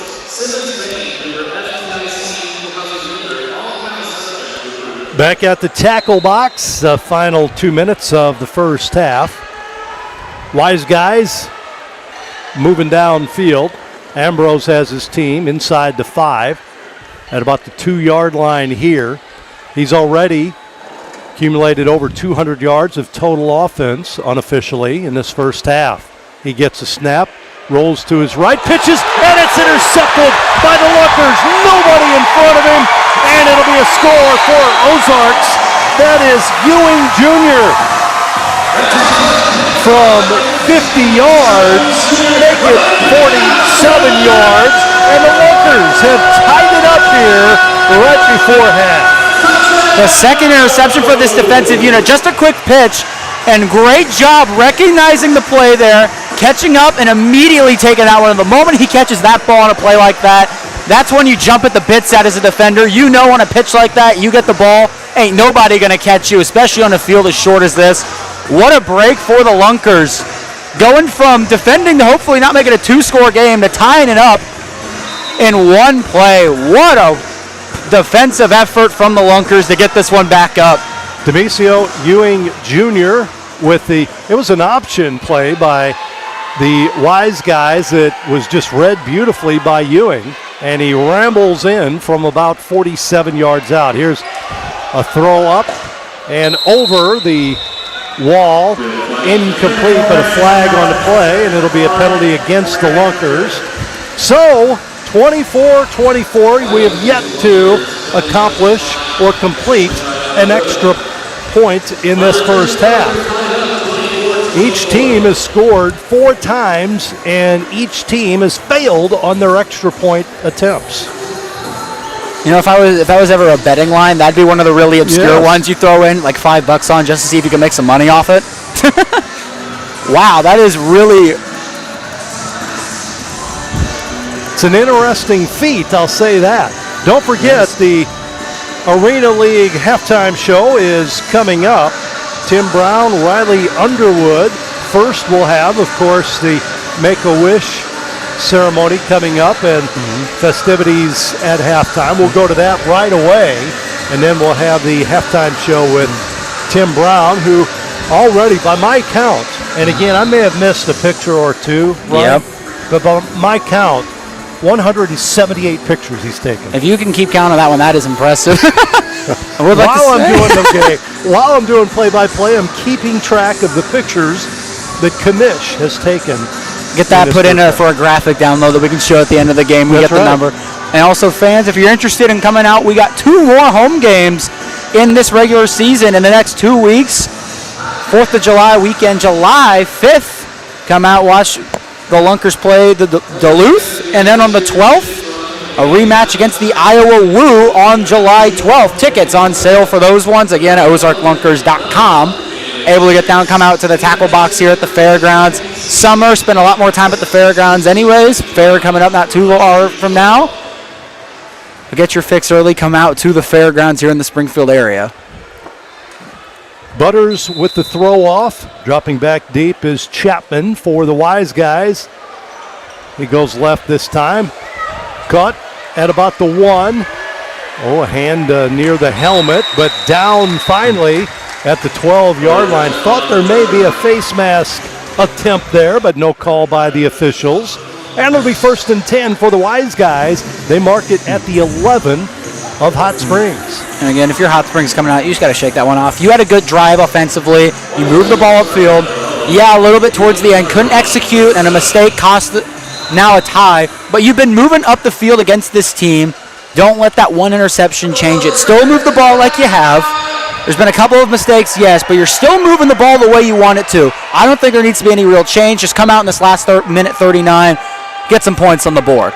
Will this be the Jordan Ambrose drive here? He has the ball, going to go deep downfield into the end zone. Caught! Catch made in the end zone. Lunkers wanted a push-off. And I think they're going to talk about this one. First of all, regardless, it's a beautiful throw by Ambrose down the field. 39 yards, and here it is again. Downfield. I mean, from that there, moving that fast, I don't think there's much of a push-off there. I mean, one thing I will say also is replay makes it a little harder to tell those types of things in live action and live time. But what a throw from Ambrose, and that's how you respond after a play like that. Bad mistake, one play, and you're right back where you were. Great response from Hot Springs. Going to go for one here. Low snap, Ambrose dropping back, rolls to his right, cuts back in the middle, throws it, and we have an extra point. Finally, caught in the end zone for a 1-point extra. That is to Evans. Evans catches that one, and it's now 30. Make it 31-24. Should be 31-24. If you're the Lunkers, you got minute 31, 91 seconds. In a league like this, that's still plenty of time. You got a lot of time left to work. Still moving, you still need to be hurrying up, moving the ball quickly, but this isn't pedal to the metal yet. You still got time to work, still pick up the pace a little bit, but not really complete hurry up yet. Once you get down into 60 seconds is when it's complete hurry up, but you need to know what the first 2 or 3 plays you're going to run are, at least your first 2. Figure out how you're going to set up this drive. I'm sure that's what the offensive guys are talking about, how they want to come out and attack this, but you got to know how you're going to run this first play. Got to get some yards quickly, because the last thing you want is to lose yardage, especially in a moment like this. Crockett with the throw off. Goes downfield, bounces at the 5. And the whistle blows. Not really sure what for. Everybody with their arms up. I don't know if that was a fair catch. Call made that we didn't see. The ball at the ground anyways. Wouldn't matter if it was. Ball bounced up. Before the throw, a timeout. And okay. So this half is going to be remembered for penalties, turnovers, and Ambrose. Pretty much. The three-pronged attack. Ambrose nearly 250 yards of total offense in his first half by himself. That's very, very impressive for this one. And I mean, that would be timeout also charged for the Lunkers, and I'm pretty sure that's 1 for each. So I think both teams still have 2 left by my count. I know on our scoreboard it doesn't show it, but if my count's right, each team still has 2 timeouts. So if the Lunkers score fast enough, the Wiseguys still have the timeouts in order to make another drive. And as we've seen, the deep ball has been working when they need it to for the Wiseguys. 2 deep ball touchdowns for Ambrose. His 2 touchdowns he's had, one for 32 yards, the other for 39. So the deep ball been working for Ambrose. However, the 2 picks, the 1 blemish on his record right now on the stat sheet. But otherwise he's been playing very good football. I don't know, was that an option? Was that a lateral? Would have been a fumble then officially, the one that scored. Wouldn't be a pass. Not really, because it didn't. I'd have to go back and look at it because he was right on the line, so I'll have to see if he did throw it backwards. If he threw it backwards, it'd be a fumble. Right. but still going against him. Still going against him, yes. It would just be 1 pick, 1 fumble instead of the 2 picks. But, yeah, so something I'll have to look at. From our vantage point, it looked like it was just a quick curl route, and he threw it forward. Might be one I have to go look back on to get the official score, or the stats, excuse me. One other thing is the Wiseguys' ability to kind of slow down or neutralize Mackey in the first half. He had one big play, about a 12-yard touchdown run, but you think about what happened last week in the big game that he had against them in Hot Springs. Well, they've really neutralized him in this game. And the few big points he had is when he starts on the line and then kind of comes out as a receiver, but they've been picking up on that well. Had a couple big receptions in the first, but not a lot since. Ball picked up in the end zone again and dropped there.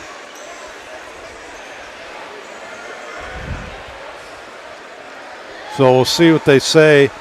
Jackson, that big bounce it takes at about the 5-yard line or so. And the bounce has been really going in the way of the Wiseguys. Every time they throw it right there on the 3 or the 4, it takes a huge bounce up. And that split 2 seconds just allows the special teams to get down there, leave no room to operate. Ball on the 5-yard line, 1:28. Lunkers got their backs against the wall for a drive they need to score. Terrace back in. Motion man coming vertical for the Lunkers. Terrace going to throw short instead. Payne got some room on the right side. Now he's finally tackled at the 17-yard line. And that'll be a first down reception for the Lunkers. And you run that risk every time you blitz. Flat on the outside, stays open. First down, gets out of bounds. Great play. Got to run another one, get some yardage on this one. Terrace takes a snap. He gives the ball to Mackey, and boy, look at the gang tackling on Mackey here. Dropped behind the line of scrimmage again. They're keying on him in that backfield. He hadn't touched it much in this game. How many carries? By my count, only 5, and he's only gotten 12 yards. And out of those, 3 of those have been for negative yardage. The 13-yard run he had earlier being the one that's really helping out his stats right now. Quick hitter on the outside to Payne. Not much going on there. It'll be a gain of about 5. And we have a timeout here. We'll take a quick timeout as well.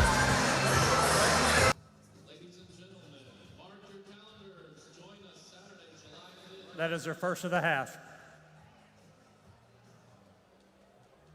Saturday, July 5th, right here at home as we take on the Duluth Monsters in what's sure to be an electric night of arena football. Throw-off is set for 7:05 p.m. And this game is extra special as we're proud to partner with the Warriors Journey, an incredible organization supporting the mental, emotional, and spiritual well-being of our nation's veterans. Come out, bring your friends and family, and help us honor those who serve while cheering on your hometown team. We'll see you Saturday night, July 5th. Let's pack the house and show the Monsters what real fans.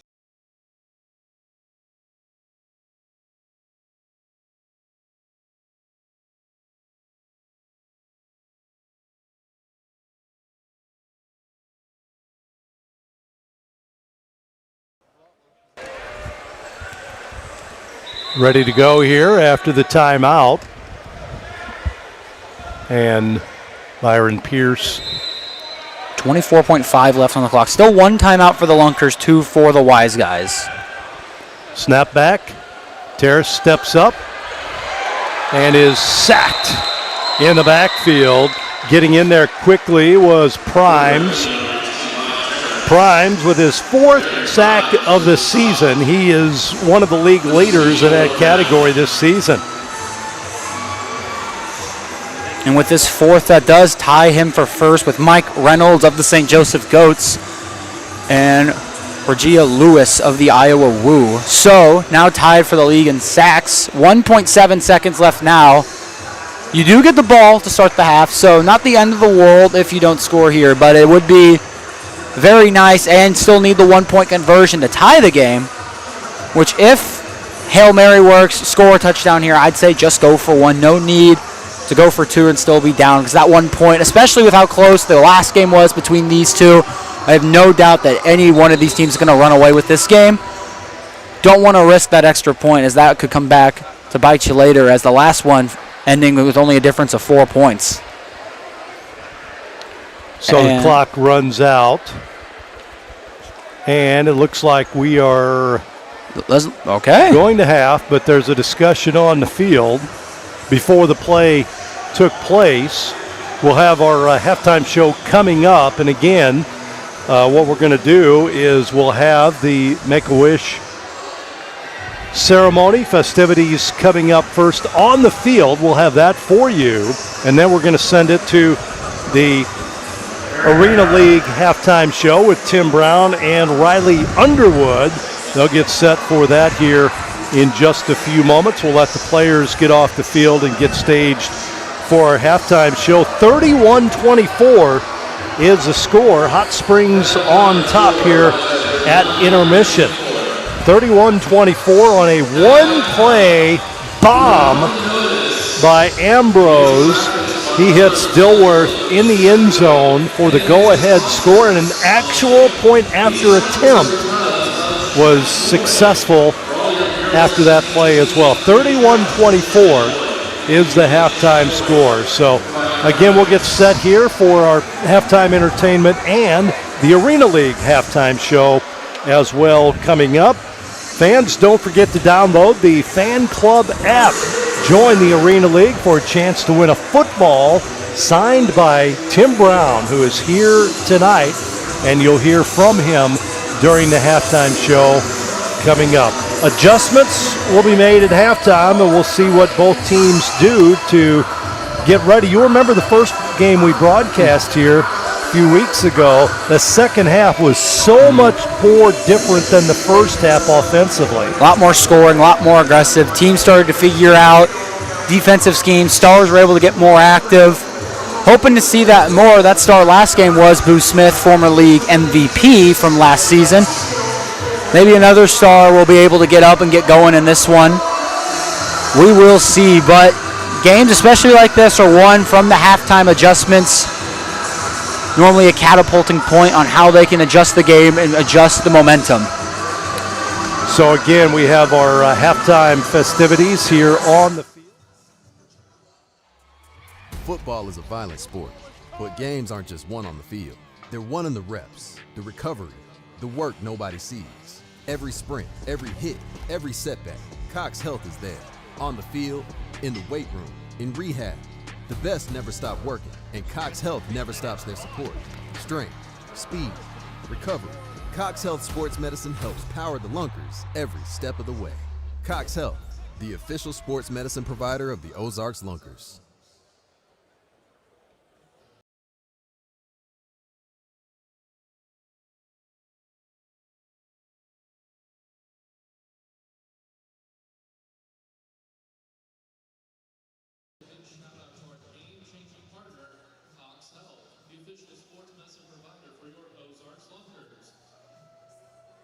Whether it's athletic training, injury treatment, or assessments, Cox Health experts are with our team every step, sprint and snap, keeping our players strong, safe, and ready to compete.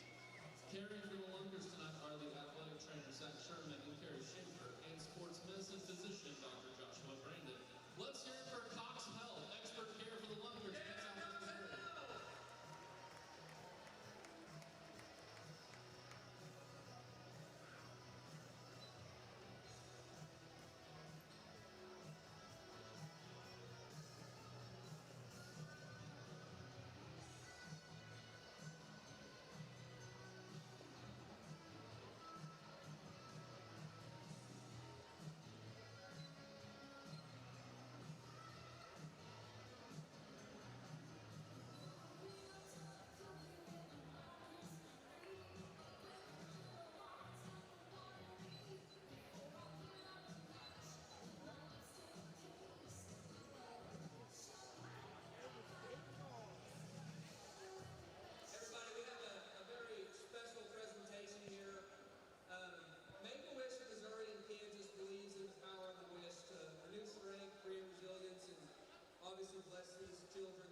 love you. Everybody in this crowd loves you. And we got a couple of friends with us here, and I think when you made a wish, you wanted to go to Walt Disney World. Was that what you wanted to do? Well, Christian, turn around. I got a couple of friends that are going to make that wish come true. Christian, you're going to Walt Disney World, buddy. You're going to Walt Disney World, dude. Don't skip him in a hug, man. That's awesome.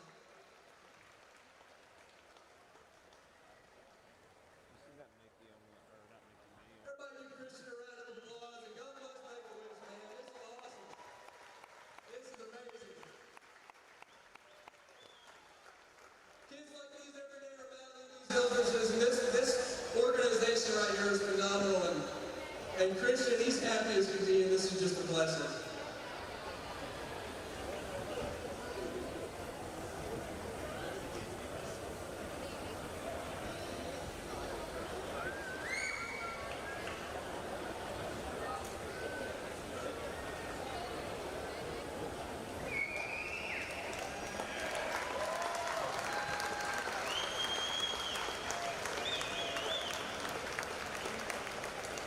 Good evening, everyone. Thank you so much for being here. What an exciting night.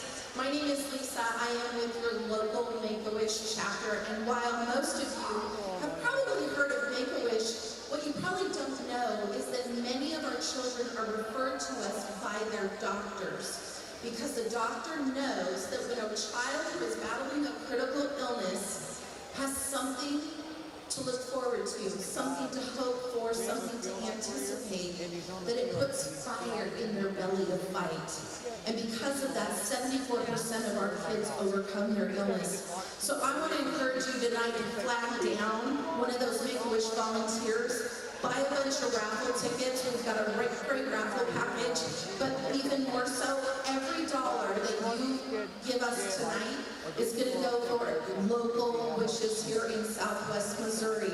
We've got over 100 on our wait list, so we need all the support we can get. Thank you so much for being a part of our magical night. Filming them, come down, Minnie and Mickey over there, and then we almost like over there.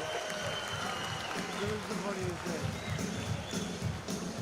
We're standing down there now. Oh yeah. Hey, I want to see everybody down there in that booth tonight. Go make Christian's dreams come true and make some more dreams for these kids around our community. This is amazing. Yeah. Try to be nice. Are you going to be at Custom Street? I will next week. Yeah. Yeah. I missed a few days. I slept in. But this is just not what you get on it. Like, and I swear, I'm going to work with you. The good run is now.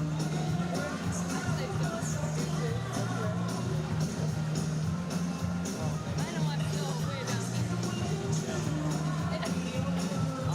I've actually got to have it like 3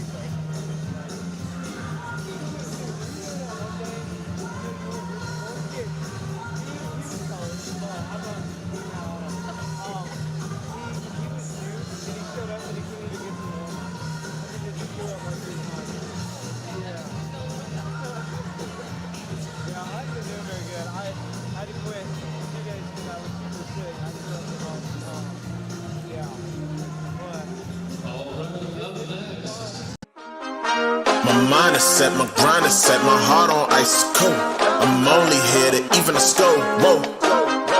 My mind is set, my grind is set, my heart on ice cold. We're down right now, but did it before. Whoa. See from here we going up. Made the call, I shown up. Now the game is sewn up. Say my name is blown up. We up, we up, we up, we up, we up, we up, we up, we up. See from here we go.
We have no mic. We don't have the mic right now. There we go. So when we're talking about Jordan Ambrose, he's been pretty dynamic on that end for the Wise Guys. He has 3 rushing touchdowns, 2 passing touchdowns. He does have 2 interceptions, though, as well. And that big one was returned to the other end zone by the Lunkers. But for them, I mean, you were talking about it to the game. Just run behind big number 77, Kyle Luster, and he's your blocker. Now I know why he's leading the league at the quarterback position in rushing, because when this big boy gets to going up the field, nobody wants to jump in front of him. And if the big guys for the Lunkers can't get him, those small guys are not trying to stick their head in that big guy coming. So it's a problem for the Lunkers at this particular point, man. It'd be it.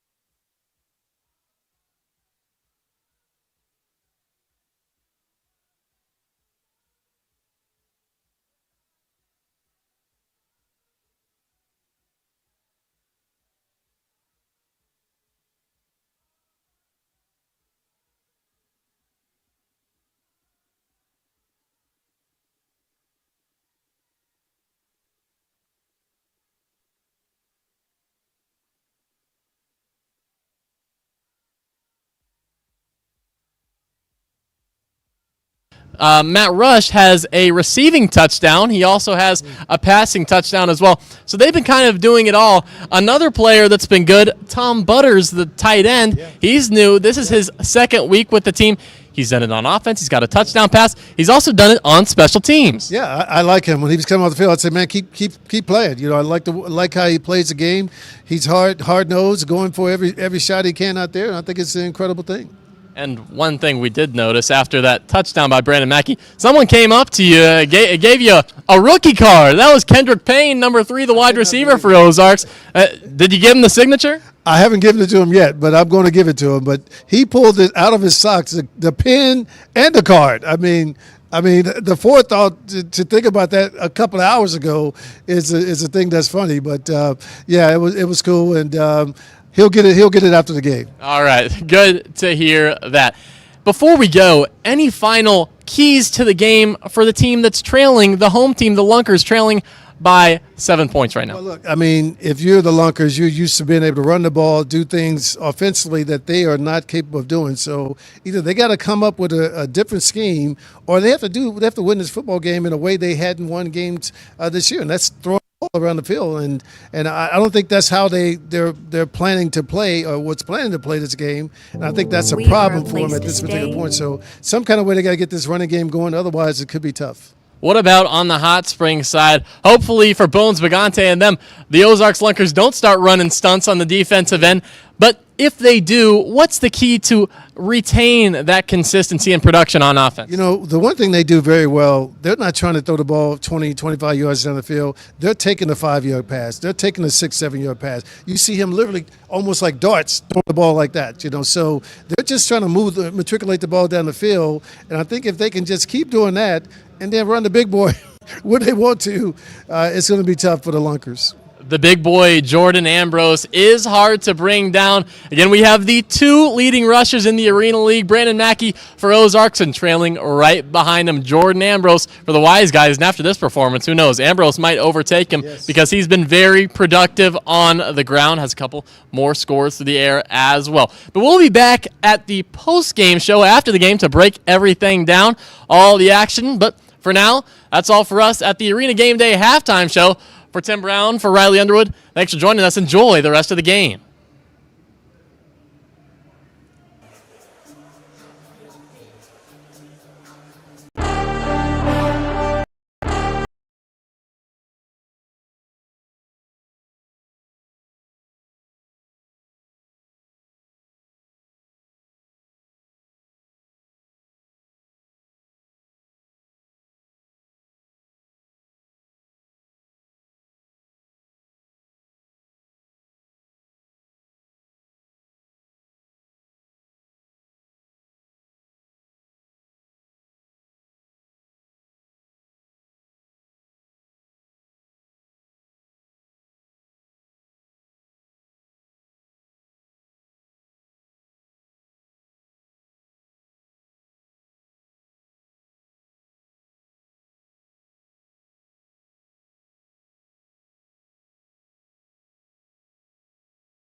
mind is set, my grind is set, my heart on ice cold. I'm only here to even the score. Whoa.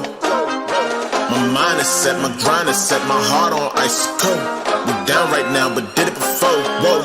See from here we going up. Made the call, I shown up. Now the game is on up. Say my name is blown up. We up, we up, we up, we up, we up, we up, we up, we up. See from here we go.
Attempts with two touchdowns to his name. He did have the one pick, but getting it through the air is how you're going to open up with Mackey. And even then, Mackey had a good reception at the beginning of the game for 19 yards. The defense has been able to swarm to that, but instead of pulling him out and using him just as a chip to then roll out, keep him in as a pass blocker for the time being. Allow him to block to try and open your receivers up to then open the lanes for Mackey to work. Crockett will have the throw off here for the Wise Guys. Gets his arm into it. Ball bounces. Still down and may have been recovered by the Wise Guys. I think they have recovered that ball. Took an odd bounce away from the return man, Jackson, and then recovered by the Wise Guys. And looks like they're going to take over inside the Lunkers 5, leading by a score of 31-24. Well, we welcome to the microphone now part of the Arena League official staff, Riley Underwood. You saw him at halftime. You saw him during the pregame show along with the commish, Tim Brown. Riley, welcome to the mic. I appreciate you. Thank you for... There we go. I appreciate you. Thank you for having me up here. It's good to be in Springfield, Missouri for a Lunkers game. This is your first and I guess last, your first trip to Springfield for a game, but your last venue you've been to in the Arena League, correct? That's right. I mean, we're just checking them off, and boy, you almost see a beautiful catch by Aaron Dilworth. He's good at those one-handed grabs. But yeah, we're checking them all off the list, so this is our last one to check. I mean, you know what they say, save the best for last. I don't know about that. But yeah, it's good to see all the different venues, and they've got a good one here in Springfield. After the fumble recovery by the Wise Guys, first pass by Ambrose, a little too tall that time for Dilworth. Second and goal here for the Wise Guys. A game just like last week in Hot Springs, back and forth. That one went as well. Ambrose has put on a show in this game, though, with nearly 250 yards of total offense. Here's the flip right side, trying to get in is Lou Dorsey, and he does slip through. It looks like they may be down. What are they going to say here? He's going to be down into the wall over there at about the 3-yard line. Hot Springs has some big targets on the wide receiver spot. They got Aaron Dilworth. They got Lou Dorsey. Those are big guys to bring down. Absolutely. And talking about a big guy to bring down, Ambrose, he is very tough. Even though they've got the new running lane in the league this year, he is still very tough to bring down. He'll bulldoze right over you. He will. So talk about we've got a little timeout here. Talk a little bit about the Arena League. your first year with the league, or? Yes, sir. Yes, sir. First year with the league. It's been a good one, expansion, and I think they're trying to expand on the broadcast too, so brought me in on that side and get to travel to the game of the week, Arena Game Day game of the week each week, and so today we're in Springfield for the Lunkers game and the Wiseguys, a rematch from last week. I was telling my broadcast partner, I've got a great view of you in the commish, and he signed 178, took 178 pictures in the first half. So. You were keeping track. Oh yeah, keeping track. We have an over/under on how many pictures he's going to take. What's the over/under right now? 400. 400. All right. Yeah, well, so. He's got some ground to make up then. Joking about that, but yeah, just accessible for the fans. Nice to have a guy like that, and of course you get to work with him every week. Yeah, I mean, Tim's a stand-up guy, real down to earth. And of course, he's knowledgeable about the game, having played it, being a Hall of Famer, Heisman Trophy winner. So it's good to be around that and have that kind of presence around the league. Really helps it out, brings legitimacy to the league too. Absolutely. Second and goal now for the Wiseguys. Ambrose, motion vertically by Evans. Ambrose rolls to his right, fires it into the end zone, and it is caught for a touchdown from 3 yards out. Looks like Dilworth again in the end zone see if that was him or Chapman, but anyway, a 3-yard scoring strike. Terrell Brown with the reception there. Should have had the binoculars on the far side of the field, but a score nonetheless, and Ambrose just continues to put up numbers in this game. Passing, running. Oof. Unbelievable. They're going to go for one here. Ball marked at the 5-yard line. In tight. See what they do. Evans in the backfield. Ambrose looking away. He's picking up the ball at midfield. He's going to fire one over the wall and into the stands, and that's about all he could do as L. Tyser was running him down defensively there. So no extra point, but it's 37-24 now. Wiseguys on top of the Lunkers. Now, something else I like about the league, when you get the ball thrown to you in the stands, you're going home with that ball. I mean, we've seen it when we were I remember in Hot Springs, we were there week 1 when they played Eau Claire. They had fans taking laps around the stadium after they caught a ball. I mean, they were just maybe even more excited than after a touchdown. I know there's several Hot Springs fans here tonight. Came by bus, I believe, and others by car just to watch their Wiseguys play. That's a very entertaining first-year program in Hot Springs and a great market for you guys. Definitely. I mean, getting to go down there, they got a good fan base early on. I mean, even their first game ever, they had a pretty impressive crowd. They're bought in down in Arkansas. Crockett with a throw off inside the 5 and wrestled down at that point. That's where the Lunkers will take over. Great special teams work by the Wiseguys defensively. That throw off can be very entertaining at times, both offensively and defensively. If you throw it right, you can stop the run back. But boy, if you get a couple moves and a couple of defensive issues, you can run it back, and that can break a game wide open as well.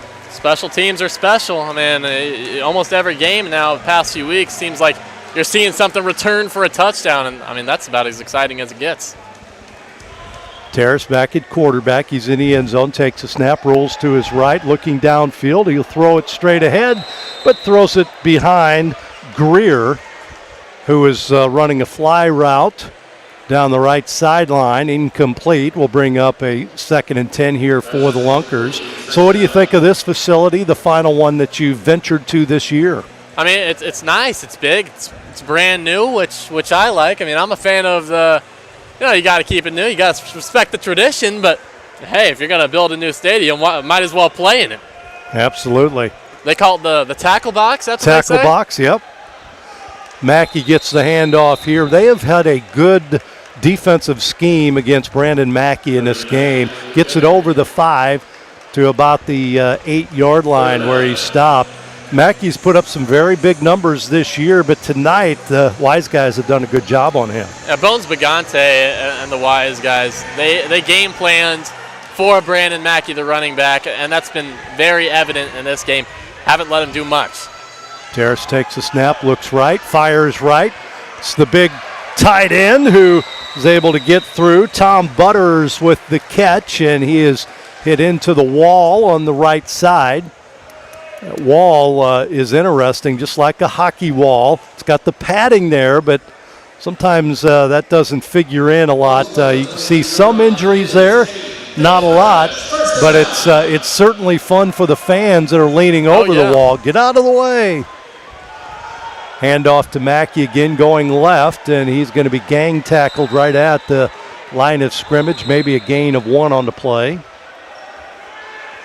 Exciting for you to see some of the players coming in, the new players, checking out the background on some of those guys? Definitely. I mean, we're talking about Brandon Mackey. Might as well stay on the subject. I mean, this guy is a rookie, played at the D2, Kentucky Wesleyan last year. He comes into the Arena League. This is his first professional football, and he's absolutely tearing it up. I mean, if the season ended today, this guy's the MVP. The give going right side. Again, not much going on with the Lunkers running game, and a flag thrown over there by the contact as well. That's Matt Rush. So we'll see what this is. We'll see the replay here. Rush is hauled. How about the play by Rush? I think about a 25-yard carry when we had guys look like a scrum in rugby, didn't it? And they just kept moving forward. They almost got him in, too. Yeah, they did. That was crazy. So they'll try and iron this one out. Well, what's the plans for the future in this league? Any expansion thoughts? Is that possible? Yeah, we're thinking of it. We're in talks right now about expansion for next season, always trying to grow. I mean, obviously, first year, 4 teams. Every team made the playoffs. So you had the 1-7 Iowa Woo actually make the championship game, come to just a couple points short of winning the whole thing, which is pretty remarkable. But now you expand 2 more cities to sites like Hot Springs, Eau Claire, Wisconsin. So that brings it to 6. Now, maybe do we push it to 8, push it to 10, maybe even more? I mean, always trying to grow the league and a lot of interest. Quick out, double pass, downfield, but it's incomplete by the Lunkers, intended for Greer on the double pass from Rush. Had Greer open, but he overthrew it just off the palm of his hand. Here's the pass.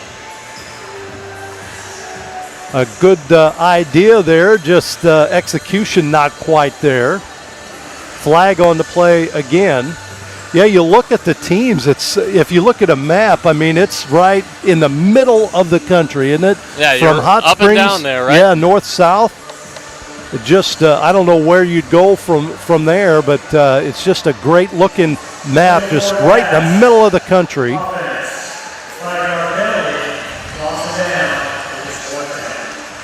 Fourth down here for the Lunkers. We'll see what they do here. Surrender is an option in this, and it looks like that's what they're going to do. Sometimes that's the smart play. We saw it especially, I'd say, early on in the season, weeks 1, 2. We're going for it every time. Fourth down, I mean, no one's surrendering. But now when that backfires on you a couple times, you give it to the other team. They only have 5 yards to go. You decide maybe surrendering might be the safer option. It's not the attractive option, but it's the smart one sometimes. Riley Underwood is our guest. He's with the Arena League, and you see him on the pre-halftime and post-game show along with Tim Brown.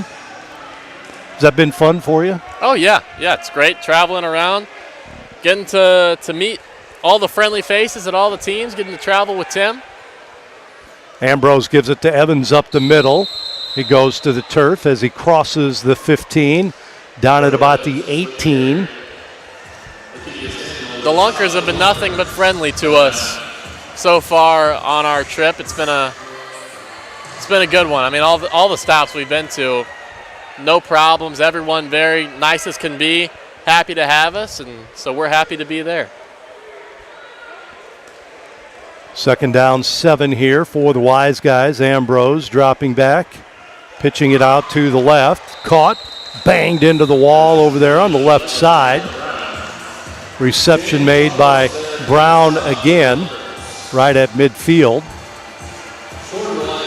Just short of the first down marker. 50-yard fields, which makes it fun. It's a quick and high-scoring sport, which everybody likes. 7-on-7 this year as opposed to the 6-on-6 last year. Here's a handoff again to Evans. After Ambrose was going down, he goes into the wall as he gets it across midfield. Smart play by Ambrose. Looked like he was in the grasp, and then all of a sudden at the last moment able to hand it off. And then Evans makes that move on the outside. Carter was picked on the play. He saw a few too many red jerseys right in front of him to keep going, just backed himself into the boards. Snap back to Ambrose again, rolling to his right, up the middle. He's got that running room there, cuts outside, and is finally tripped up on the play by Daniel. Daniel with the tackle made, but a few more yards offensively for Ambrose. He'd be knocking at the door of a Arena League record for total offense here in this one. Big boy, tough to bring down. Especially when you're running behind number 77, Kyle Lester. Throws it into the end zone, wide open. Breakdown defensively by the Lunkers. Catch made, nobody around that time. Dilworth with the catch. And they'll fire that ball into the stands. And what was going on defense in that play? Boy, somebody had a missed assignment for sure. Dilworth had a good game. 6'3", 190. Played his college ball at Texas A&M Kingsville. It's 17 TDs his final year there. Ambrose cuts up, sidesteps, throws it into the end zone high, and again trying to get the carom, but not able to bring it down. The extra point no good that time for the Wiseguys. We'll see the replay here. That jump ball, that's a big play in this league, isn't it? Oh yeah, especially when you have the likes of Aaron Dilworth on your team for the Wiseguys. Yeah, that's exciting. We've seen players flipping over the wall, hanging on to it. You're not hanging on to the wall when big Brock Carter comes launching at you for the Lunkers. So what's next for you? What you've been to all the arenas, all the facilities. What do you do now? Well, from now on, we're just going to the game of the week. So wherever the standings and the schedule takes us, that's where we'll be going. How many in the league office these days? How many in the league office? I mean, we have our core. We got Mr. Tim Brown, the commissioner. We have Ronnie Davis, our deputy commissioner. Mike Cuban, our director of officials. Of course, our league owner, Jeff Holmes, as well. Ball bounces up, picked up by the Lunkers. Trying to get some running room, but gets out and across the 10 to the 15-yard line. Something out of nothing that time for Ozarks. And a return. So they'll have it. It's trailing now 43-24. Last week it was 45-41. Lunkers beat the Wiseguys. A little different game this week. Isn't it funny how a couple adjustments here or there can make all the difference in the world? Sure is. I mean, one thing that's been inconsistent for Ozark has been the quarterback. I mean, they kind of switch it up. You got Mike Terrace coming in last week, and then you have the familiar face and Matt Rush, who scrambles out. Throws it deep downfield, a pass intended for leading receiver Kendrick Payne for the Lunkers, incomplete. Yeah, Rush has put up some pretty solid quarterback numbers. He's a guy that can do a little bit of everything. The first week he was playing nothing but defense. Then he's been switching off at quarterback and wide receiver. He runs with the football. He's just one of those talents, and guy that has been around a little bit too. Local guy, hometown. He is indeed. Played about 2 blocks away from here as high school ball. You can see him scrambling here, and he is caught from behind. Great defensive effort there by Taylor Hunt from Mo Valley College in Marshall, Missouri. Haven't mentioned his name yet, but kind of a local guy, local college anyway, Marshall, Missouri. Making a big stop there. Fun doing the pregame, halftime, and postgame shows? Oh, yeah. Always a good time. Get to talk to the coaches, get to know the players a lot. Pass downfield as Rush was going down, tripped up, and an incomplete pass was intended for Greer. You get to see a lot of things when you go to all these different arenas. Something I think the Lunkers might do best, I think the mascot and the logo. I mean, you got the fish with the helmet, you got Lunky walking around. That's a neat one. I don't know if you can beat that. Lucky the Lunker. Yep, they have fun, and there's some other ones. I'm kind of looking at some of the others mascots out there. I think the what is it, the Wiseguys, the Snarling Racehorse, is that their mascot? Lucky the Racehorse, yeah. You got Wacky Wooloo. Yep, sure thing, Wacky. Yep, Rip in Eau Claire, and Ole the Ox in Duluth. A few of them, we've got an injury timeout here as they tend to one of the Wiseguys right now on the turf. We're visiting with Riley Underwood of the Arena League. Of course, tickets, if you're interested in going to any of the games. This is a place for you. For those who believe rituals should never be interrupted. For those who think authenticity and routine live together.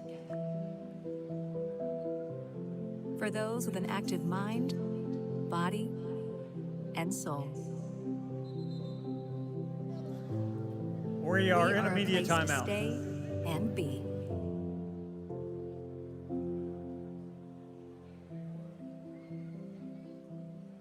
You're up close and personal. You got the halftime entertainment, pregame entertainment. It's just a family fun experience wherever you go.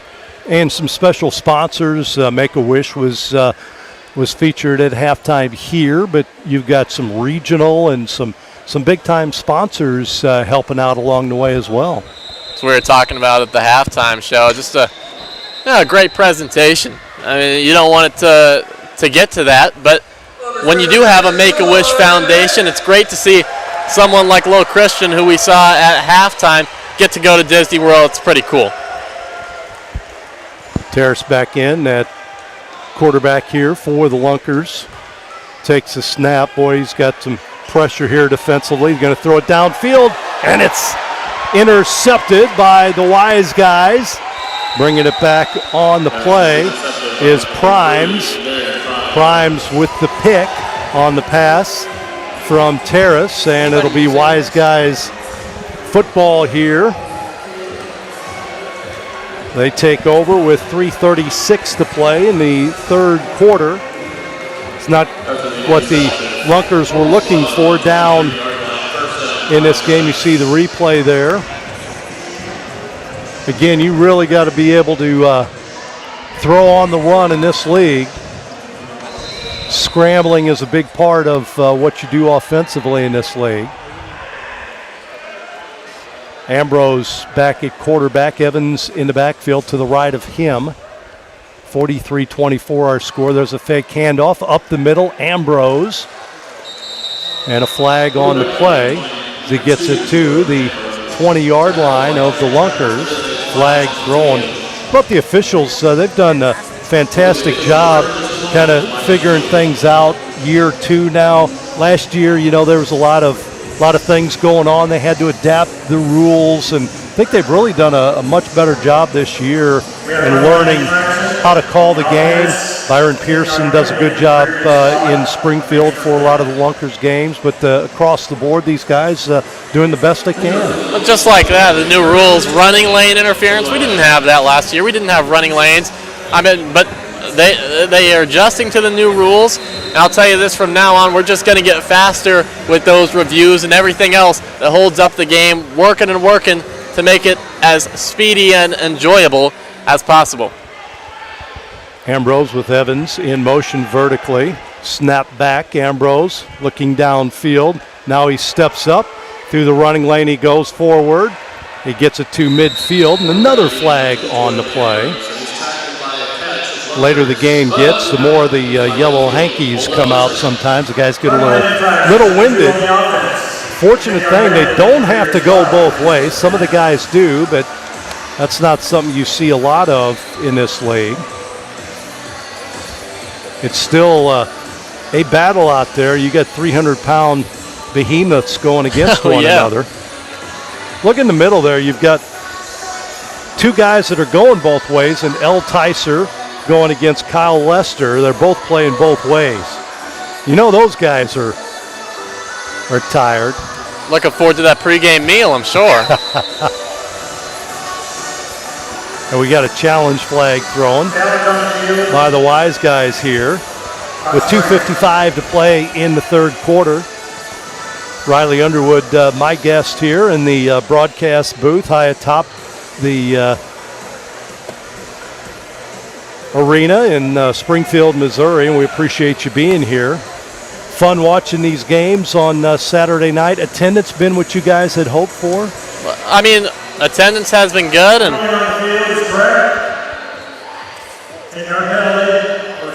always looking to improve with our promotions and everything, but we've been happy with the fans. We have dedicated fans that come out. I mean, saw in St. Joseph at their first home game ever after they moved from Kansas City. There's people up cheering, yelling. They got their merch on. There's never been a Goats game in St. Joseph before. These are dedicated fans that come out, come to every game. So we see them, we say hi, we meet them at every stop we make. So it's good to see the Arena League fans. And that's what the league tries to do, not necessarily going for the huge markets, but trying to be more the big fish and more the medium-sized markets. More eyes on them. Well, the Lunkers like that, the big fish. Exactly. Snap back, Ambrose rolls to his right, looking downfield, deep, throws it, man open, and caught in the end zone. Another perfectly placed pass by Jordan Ambrose. And a big catch downfield for Aaron Dilworth. My gosh, those two guys have combined. They have had quite a game here tonight against the Lunkers. Yeah, you can say that again. I mean, Dilworth had 5 touchdowns coming into the game. He's almost matched it. He has 4 today alone. Unbelievable performance. Give you a chance to tell us about the social media that you guys have. A lot of ways that people can find out about the Arena League. Sure thing. We're on it's the Arena League pretty much on everything. You got Instagram, you got Facebook, you got YouTube. What a grab by Troy Evans at the corner there. Flag comes out.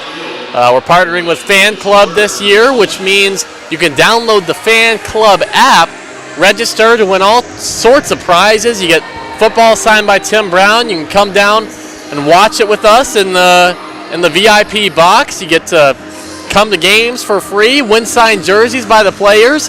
I mean, it's pretty incredible everything you can win there. I mean, I get all this stuff, but I want to win some myself. I mean, I'm cutting in line for pictures with the kids and the mascots. I mean, they're telling me to get out of there, and yeah, it's good stuff. And FANCLB has done a good job. A lot of interaction with the people off that, and I know the social media. You got a lot of different social media addresses that people can go to. Facebook, one of them. The key to a great toast. Yeah, absolutely. one thing that, they haven't, all these Tim Brown signed footballs, they haven't asked me to sign a football to enter in the raffle yet. I think they're waiting for the playoffs for that to happen. I'm just not sure. If anyone asks, we'll get that going for you. Hey, listen, you're from right around the area, right? Right, I mean, not too far from here, not too far from St. Joe, and going to one of the great broadcast schools in the country as well, right? That's what they say, I guess. Yes, sir. Just finished my junior year at Syracuse, entering my senior year, so just hoping to improve, get better each and every time, each and every day.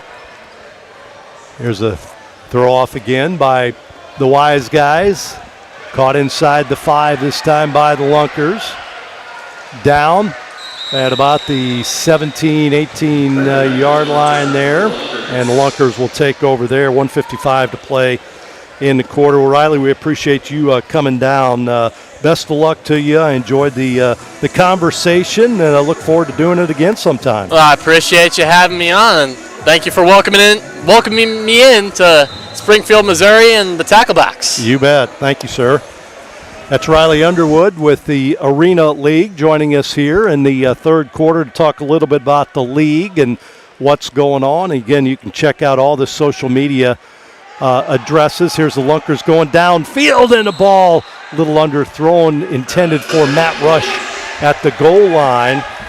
49-24 as we welcome back Ryan Swanson to the booth. And Ryan, boy, we didn't do the Lunkers many favors while you were away. No, not able to put any points on the board in the third so far, whereas the Wise Guys have been able to put some good numbers up. Ambrose still having a really good game.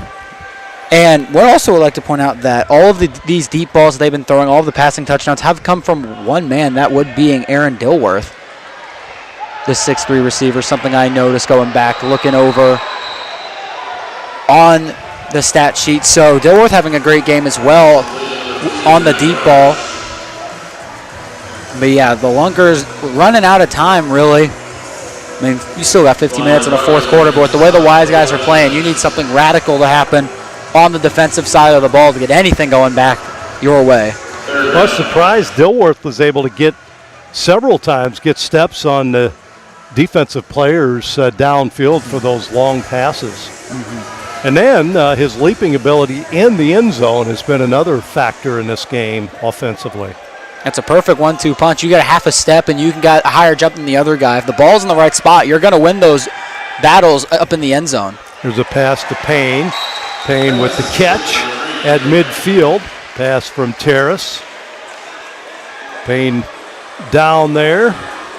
Slow getting up along with the defensive player, helped up by the official. Been a rough offensive game for the Lunkers in many respects. Again, we've talked about it. The Wise Guys have done a sensational job holding down. And we have a timeout here. We'll talk more about that when we come back. Fourth quarter coming up. We'll take a break. Again, make sure you don't forget to download the spins,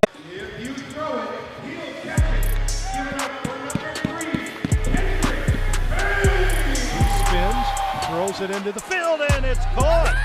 At about the 5, what a catch. Throws it downfield, ball is caught inside the 10, and diving in for the touchdown. What a reception on the play. Throws it up in the end zone, and it's caught. This is Payne, got some running room, cuts back. Too small, he fires it middle of the field, it is caught. No catch. They go in the end zone, it is caught. Touchdown pass there to Kendrick Payne. Football is a violent sport, but games aren't just won on the field. They're won in the reps, the recovery, the work nobody sees. Every sprint, every hit, every setback, Cox Health is there. On the field, in the weight room, in rehab. The best never stop working, and Cox Health never stops their support. Strength, speed, recovery. Cox Health Sports Medicine helps power the Lunkers every step of the way. Cox Health, the official sports medicine provider of the Ozarks Lunkers.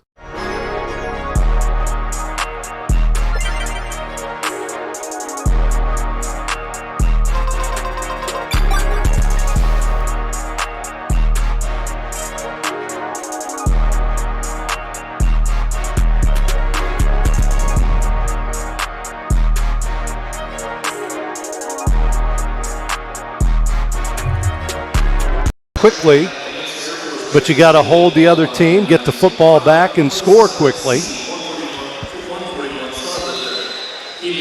And ultimately, it will just be if the defense can respond. The offense, it doesn't matter what they do. They can score every drive for the rest of the game. If the defense doesn't do their job on the other end, the Lunkers don't got a shot. So the defense really got to tighten up here in this Rush in motion vertically. Terrace takes a snap. He's going to take off upfield. He's got some running room. Cross the 5 and in for the score. Terrace scores for the Lunkers from 24 yards out. We just talked about it. Score quick, get the ball back, and do it again. And right there, that's how you do it. First time, Terrace has actually ran the ball with his 2 legs, able to get 24 yards out of it in the end zone. And this is the point here where you really start to think about the risks you're taking on the conversion side. Haven't been able to convert a lot for the Lunkers. I mean, do you still keep going for 2 and they're going to still go for 2? We should mention Terrace switched from quarterback to wide receiver at Eastern Washington, so he's used to running with the football. Here's the give. The catch made by Tom Butters, but he is short, getting into the end zone for the extra point. Yet Terrace ended up switching to wide receiver at Eastern Washington, so trying to get back into his quarterback mode here. But we saw a little bit of that running after the catch on that play as he got into the end zone from 24 yards out. So 49-30 now. Still a strong performance by the Wise Guys. 14:23 to play. We may be looking at the player of the week in the Arena League in Jordan Ambrose with the numbers. What do you got right now unofficially? Unofficially, he's hitting over 300 in total offense. That's over in the air and on the ground. And all of the touchdowns from this game have been from him. He's had a hand in some of them. Only rushing ones have came from him, and then all of the ones in the air. Butters through the fingertips of Chapman in the end zone. Runs it out, and he'll be down as he crosses the 5-yard line. And that's where the Wise Guys will take over.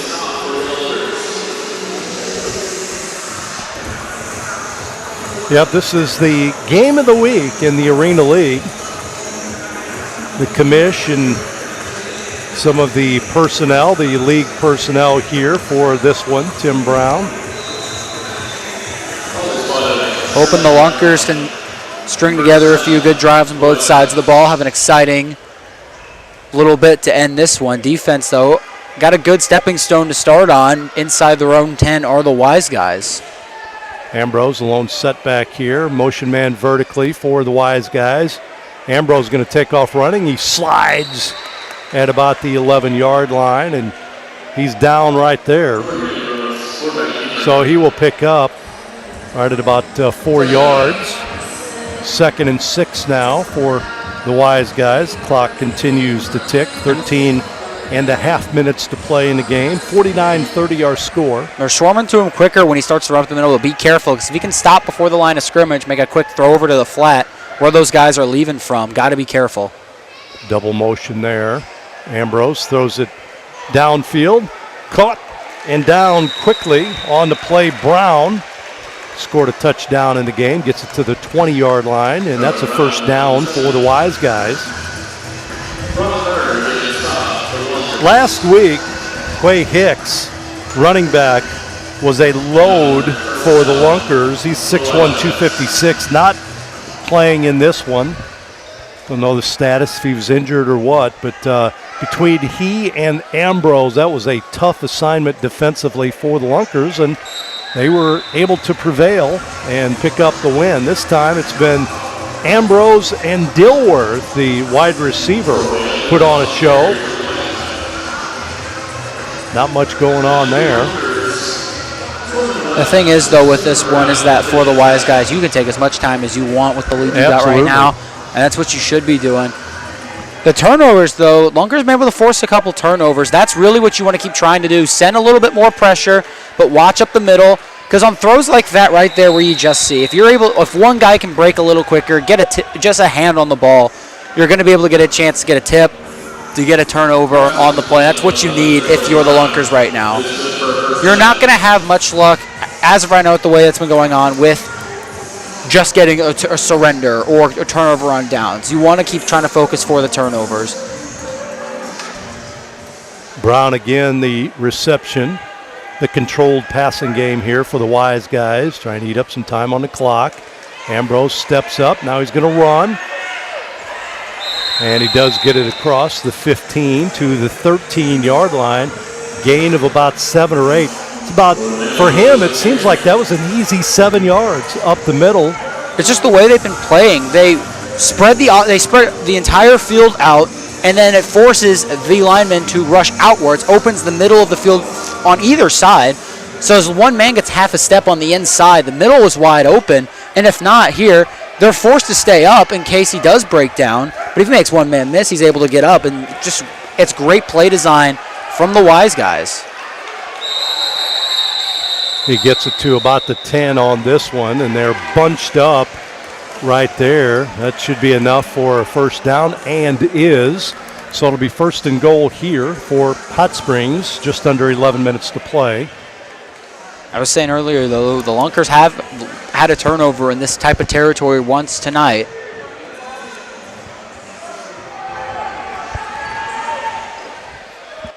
First and goal. Ambrose sneaks inside. He's going to get it down to about the 6-yard line. That's about as safe a game as you could have offensively. Just keep it in the hands of number 2. He eluded one tackler in the backfield.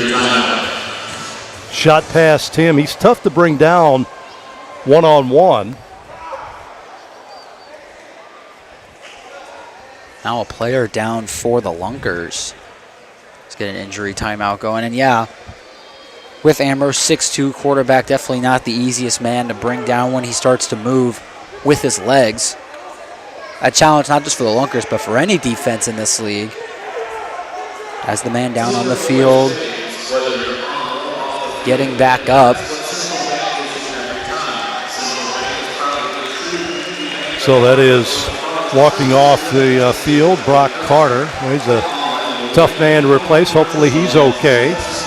He looks like he's fine walking off the field. The 5'11" defensive back from Missouri State, locally here, sitting just a little bit across town. He was Defensive Player of the Year for the Lunkers last year. Maybe just rung his bell a little bit. Stops the clock with 10:13 to play. Could have gotten his bell wrong. Maybe the wind got knocked out of him with the way he was sitting on the ground. So maybe it could be a lot of things, but it's good to see him walk up off the field. Should be okay.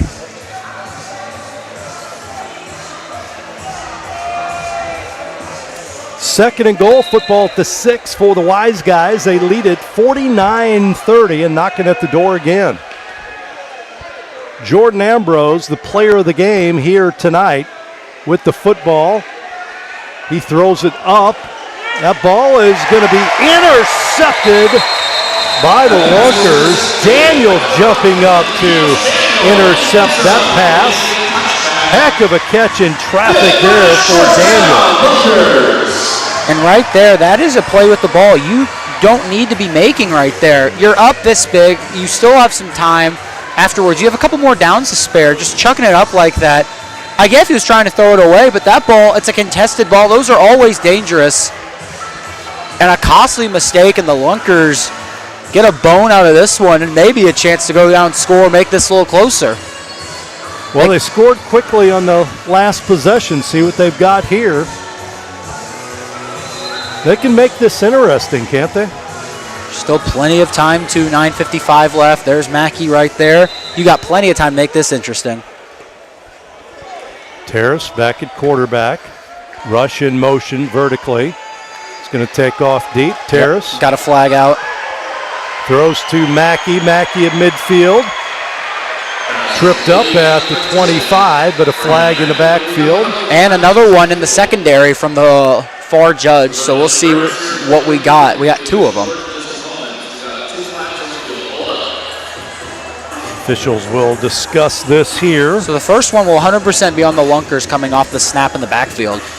However, if the second one is on the Wiseguys, it will be interesting if they offset.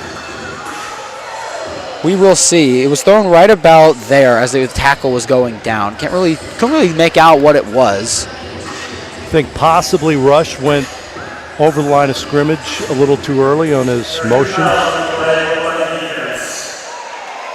On the defense.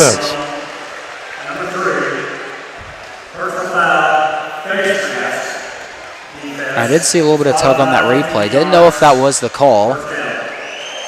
A huge break. One of them.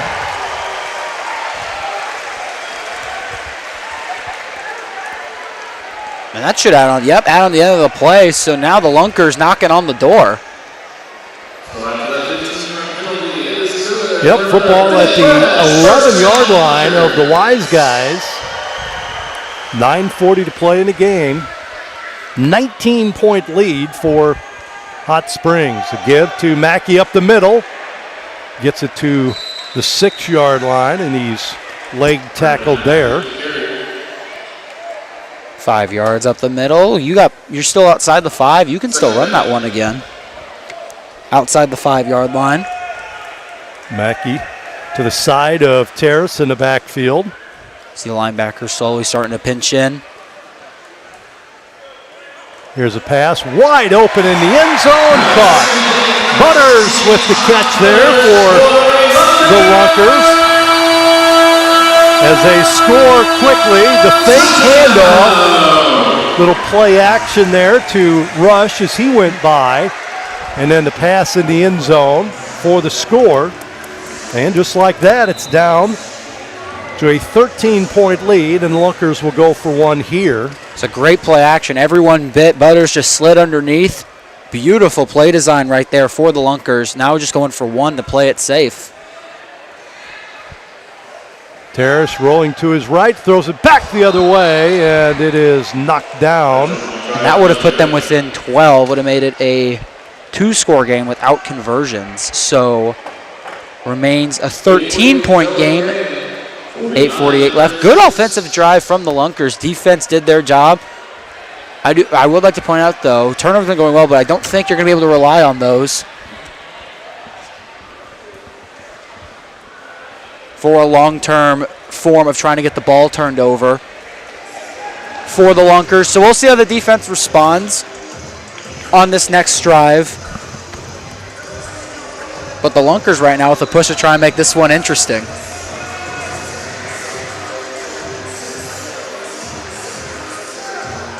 A throw off here, and again, Butters will be back in his own end zone to throw it downfield. Well, just as we had scripted it out, a couple of quick scores. Can they do it again? This one ends, and that's off his hands. Got to take it. Oh, cutting outside, got some running room. Some red jerseys cutting in, back out. And we have Hankey down on the field at about the 7-yard line. I'm going to take a bet and say that this one's going to be going on the Wiseguys.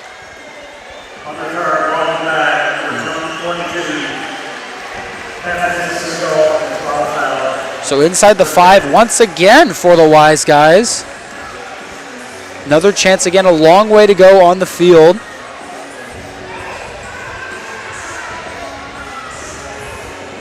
Approaching about what the Lunkers have been averaging up a game. As you were saying the stat earlier, around 50, I think is what the number was per game.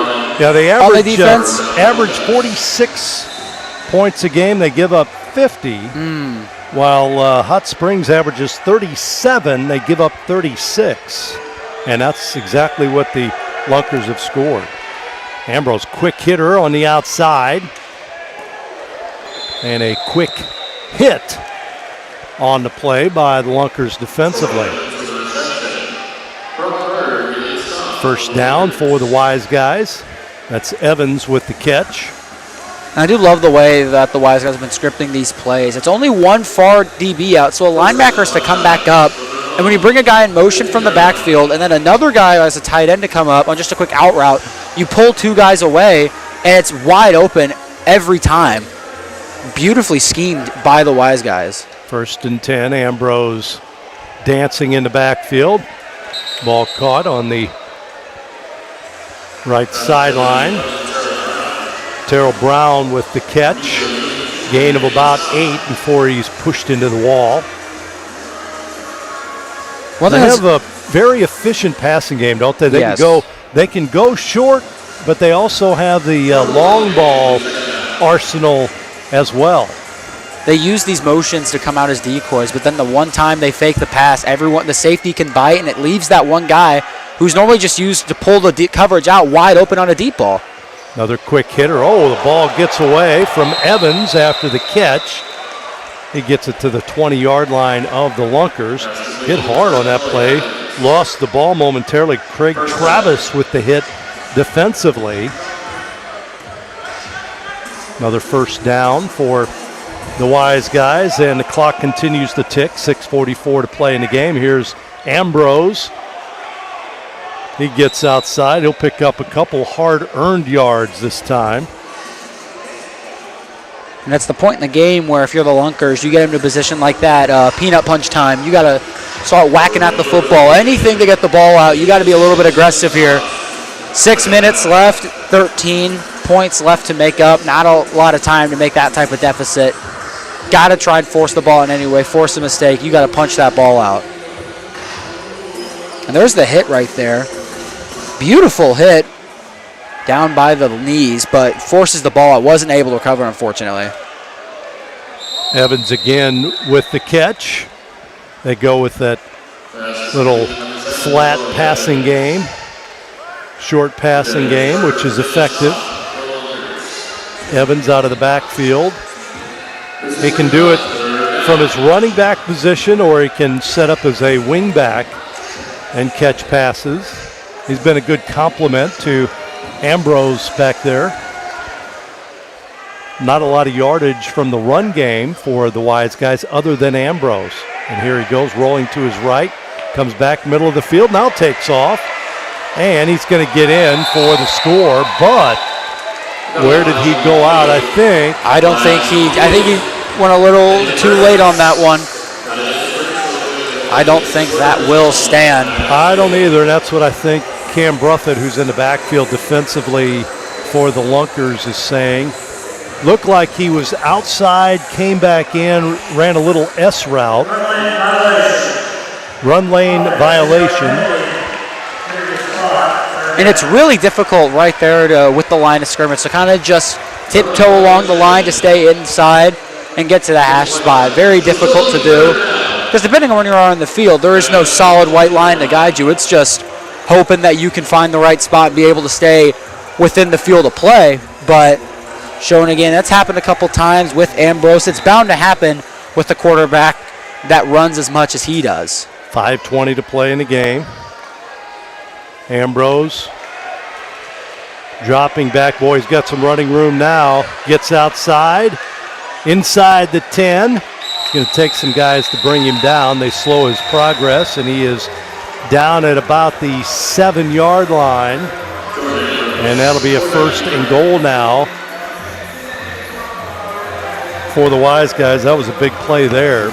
Again, once that defender slipped past him in the backfield, the initial defender, Ambrose had clear sailing up the middle of the field. And with that set up right there, with Tyser being the one rusher, he doesn't have the speed to catch up if he breaks through past the front line of scrimmage. And when the entire linebacking core is upfield, not a lot they can do about it. Tyser able to get the initial hit this time on Ambrose, and then finished off on the play by Craig Travis. Ambrose across the 5 down to the 4-yard line. Clock at 4:15 to play in the game. And you'd have to think a score here is probably a dagger in this one.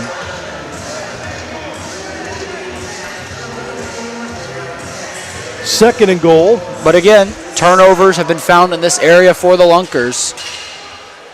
So I wouldn't count them out yet. Yeah, that jump ball has not been as effective as they want. Here's the end around Evans. He'll lose yardage, a couple yards on the play.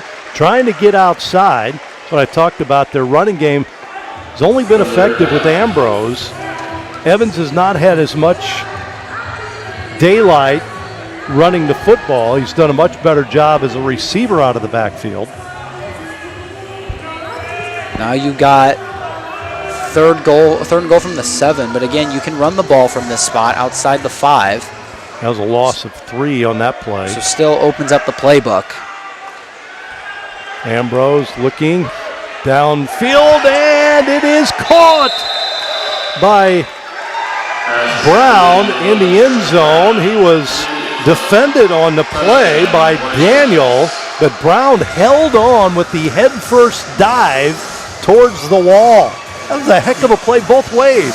Defended well by Daniel, but a heck of a catch made on the head-first dive that time by Brown. It's good defense, great. It's just a better throw, though. That's in the right spot where he needs it to be. That's just one falling over, contested. It's in the perfect spot. Nothing you can really do about that one. Just got to tip your cap. You were there on his hip, got a handout, just was able to make the contested play. Going for 2 here. Ambrose rolling to his left, throws it up in the air, and it is caught. 2-point conversion caught. Who's going to get up over there? Again, that is Brown at 5'8". Brown outleaps the defensive back and hauls that one in for the 2-point conversion. 57-36, the Wiseguys with 3:03 to play. And with that one, it is in any sports, in any league, especially with a sport like football, really hard to beat a team twice. Win the first one, Ozark Lunkers did, but they come back. That one might be the dagger currently. And a loss here, depending on how the game between the Goats and the Axemen goes, depends on where they end up in the standings now. Because should just still be 4th, which still, again, is a playoff bid, but you go in and then you're going to be playing who are the current number 1 and number 2 teams in the league for the next 3 weeks. You played Duluth twice and Iowa, which Iowa team already played and ended up losing to. So you already lost the first one with Iowa. So best case scenario, you split both series, you win 2 more. That leaves you at 4 wins. Hopefully that will keep you in 4th. It'll all depend on how Eau Claire and St. Joseph play. One of those teams will be at 2 wins, tied with the Lunkers. So we will see how that ends up and folds out. Throw off down to Mackey. Mackey going to try and return it for the Lunkers, and he'll go nowhere. Boy, they have neutralized him. Done a good job on Mackey. And again, adjustment from week to week, from half to half. But tip your cap once again to Bones Bagante, head coach of the Hot Springs Wiseguys. Put together a good game plan defensively. Absolutely, especially after that first game where Mackey was a huge chunk of this offense for the Lunkers. Come back this week and you do a great job to neutralize his effect on the offensive side of the ball. 57-36 our score. 2-minute warning coming up. Terrace looking downfield. He's going to take off and pitches it at the last minute. They're going to go with the double pass, lateral. Mackey dives forward as they get it across midfield. Is that a flag over there? It might have been a technical forward pass on the one to Mackey. We'll have to look at the replay, but that's what I'm assuming the call is going to be on. We see the Whitecaps talking it over. So here's the original one. That one's good, and you'll see it here. Yep, I'm going to, from that angle, it looks like a forward pass. Nope, wave it off. So play stands. Lunkers move to the 19. You got 2:17 left. Still time, probably just trying to look for one more score. Well, Ryan, as you had mentioned, Lunkers back home next week against Duluth, while the Wiseguys are off. Then they head to St. Joe. That'll be 2 weeks from tonight. And looking, hold on. Pass middle of the field. Oh, one-handed catch made. Wow, what a snare that time by the Lunkers. But a player down for the Wiseguys. I do want to take a moment during this part to give you an update on scores around the league. You can find live scores on the Arena League Fan Club website. More reason for you to become a member. It's completely free and able to catch on live scores around the area. St. Joseph up 64-26 on Eau Claire. That one playing in St. Joseph. And then Duluth up 60-38 on the Iowa Woos. So if those all stand, which I believe they would, Duluth will take the number 1 seed of the Arena League.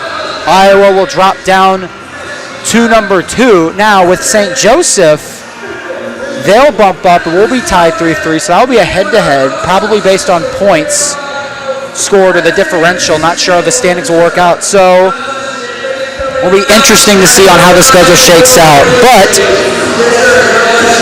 that is what we have right now. That's the score update from around the league. Not any close ones in this one for this week around the Arena League. Yeah, and again, you're talking about places. Seeds will be at the end of the season when they have the playoffs. Yes. So we're not really talking seeds yet. Just looking in advance to how the season goes. You get into the final after the season. It's not yet time yet, but it's in the back of your mind. Yeah, they have 4 more weeks, including a bye for every team coming up. Nobody's had a bye up until next week. And that'll be this Hot Springs team will have a bye. So I think there's just 1 game next week. Is that what it is? And then 2 games next week, and 2 teams are on a bye. Yep, just 1, and that will be us against Duluth here at the Tackle Box. That's the only game next week.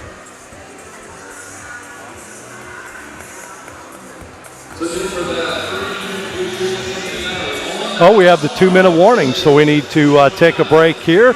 Again, 2-minute warning.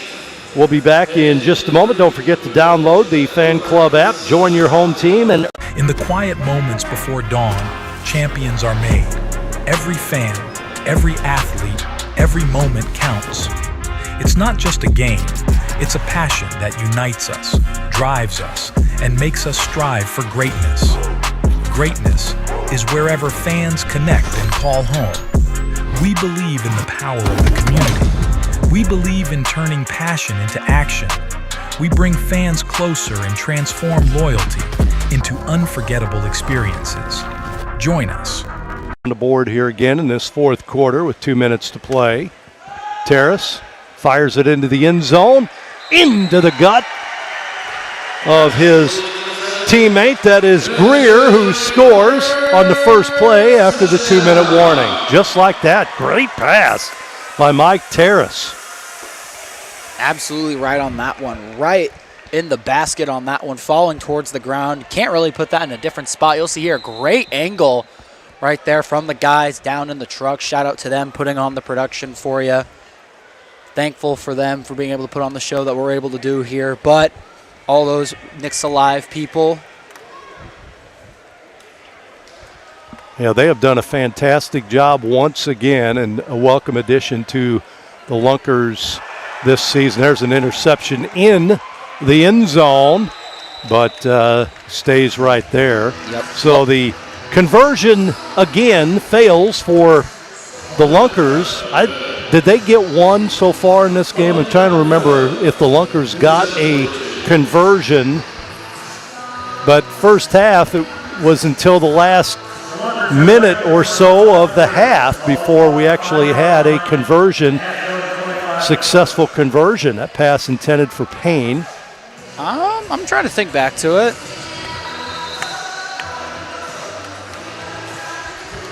I don't think so, because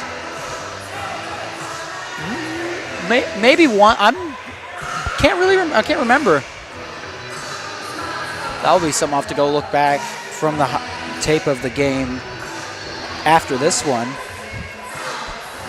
So Lunkers the only home team to lose tonight in the league. The others in the battle of tied teams, all the home teams win. Duluth at home by considerable margin. Is that still going on? Right now I got this as live, but if we're at this point in the game with these types of blowouts, I'm going to assume these are as finals you can make them. St. Joseph and Eau Claire 64-26. Absolute trampling over in St. Joseph. Lunkers will get their free play here. They're trailing in the second half, so they get a free play. Pass middle of the field. They've got to get to. There's a pitch back to Payne, but he drops the football. Picked up by the Wiseguys. They had a chance to get the first down. They had a free play trailing in the second half. Untimed free play, and they were a yard away from getting the first down and keeping possession of the football. And Payne drops the ball at midfield. See it here. Here's the pitch. Butters almost falling over. He pitched it back to Payne, but he just could not hold on to the football. And with the Wiseguys getting possession back, that's probably going to do it definitively. Well, a heck of a performance by the first-year Wiseguys here tonight. Come into Springfield and knock off the Ozarks Lunkers. Still got a minute 55, so you got still time for maybe a turnover or two, but I doubt they're going to probably just be wasting the clock here. Keep it on the ground as long as they can on this possession and run it out. See Mr. Ambrose. The only saving grace here is that the play clock's running, but actual clock isn't, so you still got that whole minute 55. Pass to Chapman. Chapman will pick up 3 on that first down call. And the Lunkers will call a timeout here with 1:46 to play. Well, we'll see what happens next week with the first place.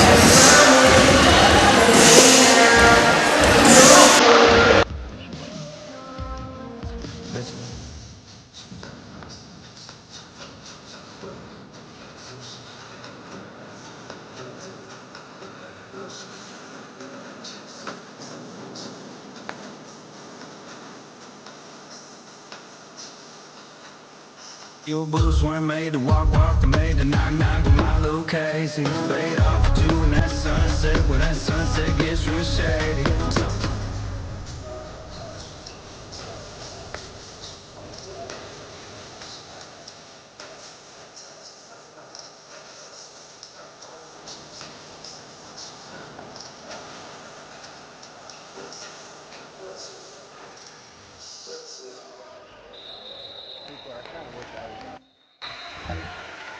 Performance by the Lady Lunkers there during that timeout. Great addition to the team as well. Pass on the right flat, caught, and down at midfield. Once again, Brown with the catch. He's had a pretty good game from his receiver position. The Lunkers call another timeout here inside the 2-minute warning. 1:37 to play. Trailing 57-42. Talk about the Lady Lunkers and the mascot for the Lunkers. That's Lucky the Lunker. Just a lot going on here. Some great sponsors. We always want to thank them for being part of the broadcast and sponsoring the games here each week. Make-A-Wish was here, and that was a great event at halftime. So just a fun time at the Tackle Box, the Ozark Empire Fairgrounds. Well, this will be a happening place. You'd mentioned that earlier here this month, matter of fact, with the fair. Yep, the Ozark Empire Fairgrounds. A lot of activity over the summer, just adding a little bit more here across the way in Wilson Logistics Arena. Always catch myself going here to the fairgrounds at least once or twice a summer. A couple more times with football back in town, but... What's your go-to food at the fair? Oh. Corn dog guy, or you one of those? I'm not necessarily food, but I always go to the root beer stand. Always got to get me a little... Jug of root beer every time I go. Ambrose, that was a called running play, and he's bottled up. The Lunkers read that one beautifully. He goes nowhere. That's one of the first times he's been held for negative yardage. Bring up 4th down now. See the replay here. It's much what the Wiseguys have done to Mackey when he gets the football in this game. No reason not to just go for it here. First down. You got 2 seconds left before you hike this ball. You got to move. Play game. Yep. Oh. Penalty against the Wise guys. Surrendering will put them on the 15 on their side of the midfield, correct? It will. Now, they could surrender here if they wanted to. They're up 57-42, but they're not going to do that. You're up 15, yeah.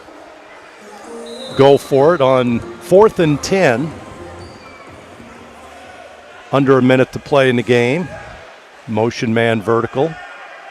Going to throw it deep downfield. Why not? Overthrown. Great defense that time by Greer. Pass intended for Troy Evans running the go route. And the Lunkers will take over with 51 seconds to play. The last game we did have in the tackle box, a lot of fans left, and then it ended up being a come-from-behind victory. So 51 seconds, still a little bit of a long shot, but hey, you get the ball, you're 17 yards out, quick score, and above all else, you get a 3-point conversion. Get back to the 25 on your free play. There's still plenty of time left. It's a long shot, to be fair. However, gotta be a little hopeful. Well, we'll have the Arena League postgame show coming up with Tim Brown, featuring top plays and league insights you don't want to miss. That'll be coming up after this one's over. Lunkers will throw it into the end zone, and it is caught. Matt Rush, just like that. Terrace to Rush for the touchdown. You know, they've had a couple of quick strikes in this game. And if there's anything they do want to take away from this game, their ability to strike quickly on a couple of these offensive drives has been hasn't been sustained, but it has been there. And now we'll see how the Lunkers are going to attack this one from our 2-point conversion from the 10, which would put them within 7. Snap back. Terrace rolls to his left, throws it low, and it's incomplete. He was rolling to his left, threw to his right. Triple coverage. The ball a little bit low, incomplete. Able to get back up. Triple coverage. Hell, that one sounded like a car wreck on the other end of the field. Contact there. Unable to keep the ball. Held in on that one. So now 47 seconds. Down 9.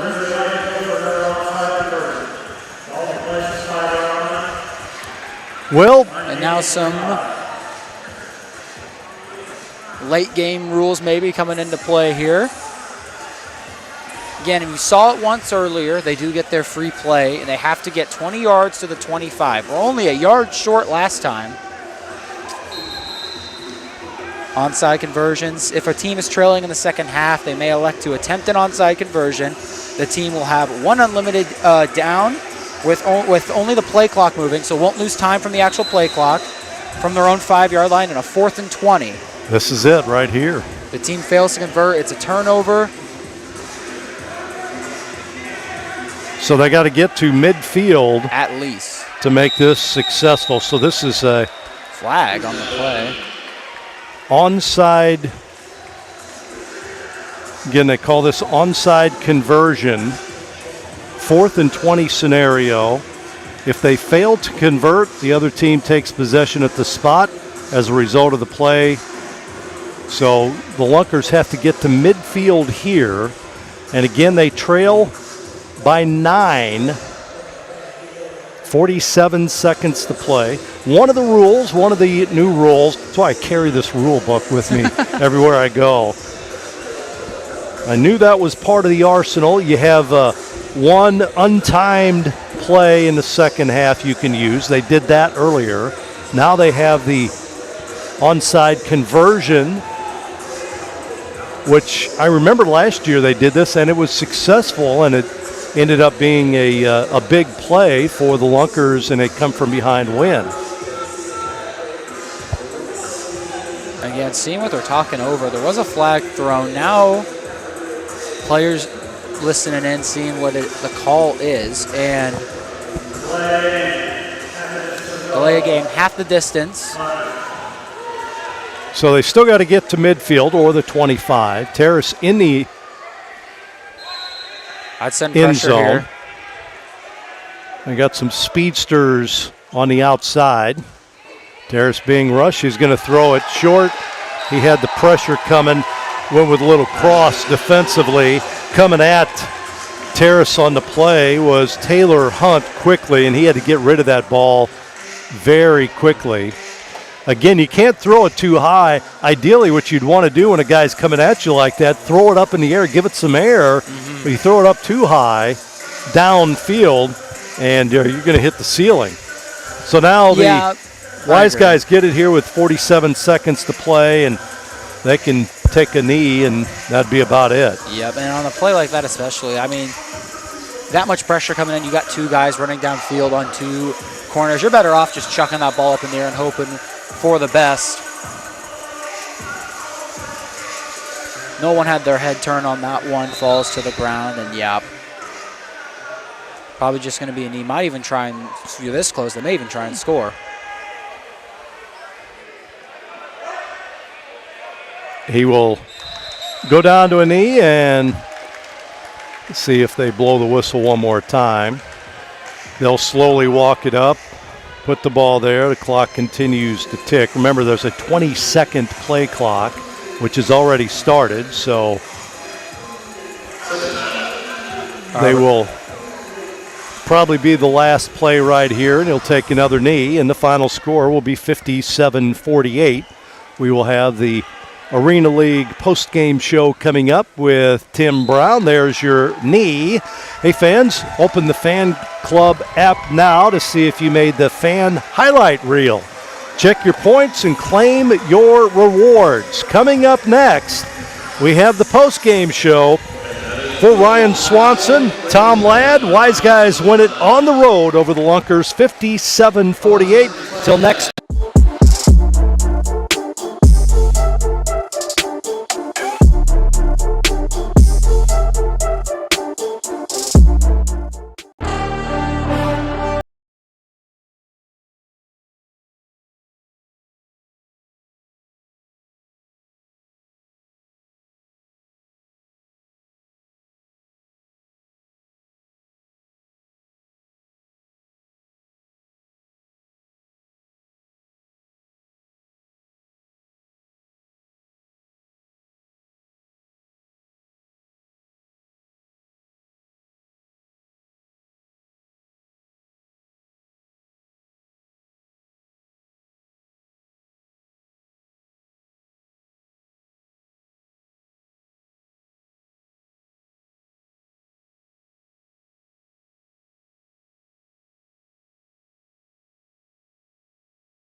Post-game show. Hot Springs takes it by a score of 57-48 over the Ozarks Lunkers. Riley Underwood alongside my partner, the Hall of Famer, the Heisman Trophy winner, Tim Brown.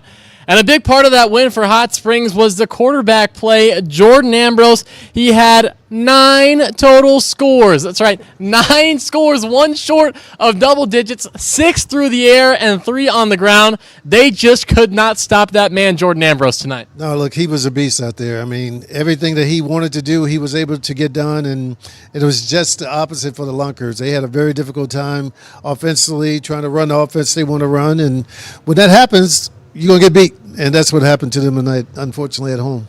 And coming into today, Jordan Ambrose was the second leading rusher, right behind Brandon Mackey from the Lunkers. They held Brandon Mackey pretty quiet tonight.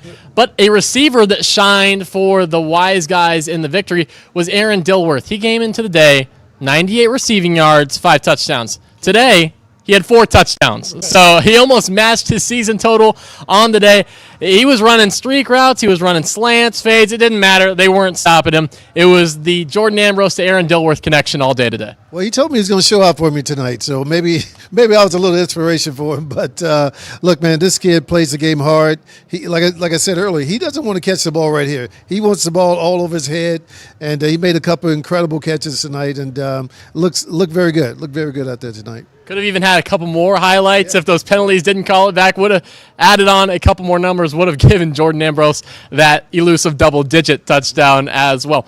One thing the Hot Springs Wiseguys did good and propelled them to victory was containing right now, the midseason MVP, running back Brandon Mackey. He averaged 4 touchdowns per game. Over 100 rushing yards per game, and they held him to 1 score, and that was a big part of their win. Yeah, no doubt. You can tell the Lunkers came in wanting to run the ball, wanting to do what they've done all year, but Hot Springs wasn't going for it at all. So, and they weren't able to adjust. Quarterback throwing the ball here and there. It was just a very difficult time for them. This is the running team. When they can't run, they're going to struggle a little bit. Mike Terrace stepped it up. He had to pass a lot today for the Lunkers when the running game with Mackey just wasn't going quite their way. He finished with 4 touchdowns on the air and 1 on the ground, along with a pair of picks as well. So not the most productive game, but those touchdown passes, they came a lot in the late game, especially to Matt Rush as well. He had 2 receiving touchdowns. He threw in a passing touchdown as well, the wide receiver position. Yeah, I think these quarterbacks, when they go back and watch this game, they're going to see some plays that they know they could have made if they had been a little bit more patient, let the thing open up for them. You got to anticipate where the open receiver is going to be sometimes. And I think they were waiting until they got open and then tried to throw the ball, and it's very difficult to get that done. And one player that stood out on the receiving end besides Matt Rush was Tom Butters, the tight end, number 16 for Ozarks. We were talking about it during the game. He caught 2 touchdown passes, but it wasn't just what he did on offense. He was doing it on special teams as well. Seemed like he was always the guy, the utility guy, as you call him, just always seemed to be at the end of the play. Yeah, guys like that you love to have on your team. He's going to do whatever he can do to help the team win, and he did all he can do tonight, that's for sure. So takeaways from this game, Ozarks, they return. They're the only game in action next week. They're at home again against Duluth, who's in action against Iowa right now. The winner of that game will determine who is atop the number 1 standings alone, because they're both 3-1 right now. Someone has to win. That's going to be a big game for Ozarks to host against the Harbor Monsters. What do they have to do? They're under 500 right now to bounce back against the defending champions. Well, look, the Duluth team, we've seen them a couple times this year. These guys are going to come in here and they're going to throw the ball around. They're going to do what they need to do to try to win the game. They got that 2 quarterback thing going there, so it's going to be a tough game playing Duluth, no doubt about it. But look, they can be beat. They've been beaten already this year, and I think you just have to lock into what you're trying to accomplish and go from there. Duluth has 2 quarterbacks, Hassan Brockman and Javante Johnson. They've been successful, but sometimes the saying goes, when you have 2 quarterbacks, you have no quarterbacks. Is that the case here at Ozarks? Look, I think the Ozarks have to find a guy that can make this thing happen. Look, I thought Terrace played relatively well. I think he's inexperienced. I think a couple plays he could have made, he didn't make. Hopefully when he sees those plays on film, he'll be able to say, oh, I know what I did. I know I wasn't patient enough. I didn't anticipate that guy coming open. You and I at the same time say, he's right. He's right there. And he threw the ball someplace else. So it's one of those things that you have to be comfortable in that position. And it's going to be tough when you got these big guys trying to, hit you in the back of the head. So, but overall, I thought he played a good game. Just got to get a little bit more experience and understand where his receivers are going to be. Then on the Wiseguys side of the ball, there was a lot of trash talk going back and forth all game long, especially between number 12, Rath Carter, and the running back for Ozarks, Brandon Mackey. They were chirping a lot during the game. But really that defense for Hot Springs, they just fly to the ball. They were getting stops, and Ozarks wasn't getting any stops on their defensive side. So for Hot Springs, as they go into their bye week, what do they have to focus on a little bit? They get their rest, but they're coming off a well-needed victory after they lost to this Lunkers team last week. What do they need to focus on in the off week? Look, man, I think they need to come up with more plays for the quarterback to run the ball. I really do. I think the way this kid can run the ball, once he gets up into the secondary, he's almost unstoppable. So I think, he's great at not getting tackled. When the defensive guy gets a hold of him, he's able to get the ball away some kind of way, even if he throws it away.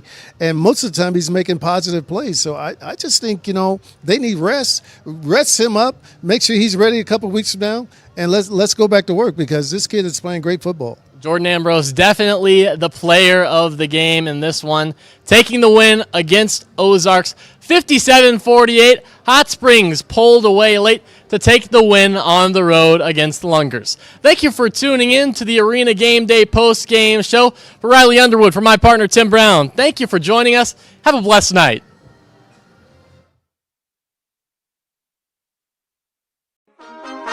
My mind is set, my grind is set, my heart on ice cold. I'm only here to even the score. Whoa. My mind is set, my grind is set, my heart on ice cold. We down right now, but did it before. Whoa. See from here we going up. Made the call, I shown up. Now the game is sewn up. Say my name is blown up. We up, we up, we up, we up, we up, we up, we up, we up. See from here we go.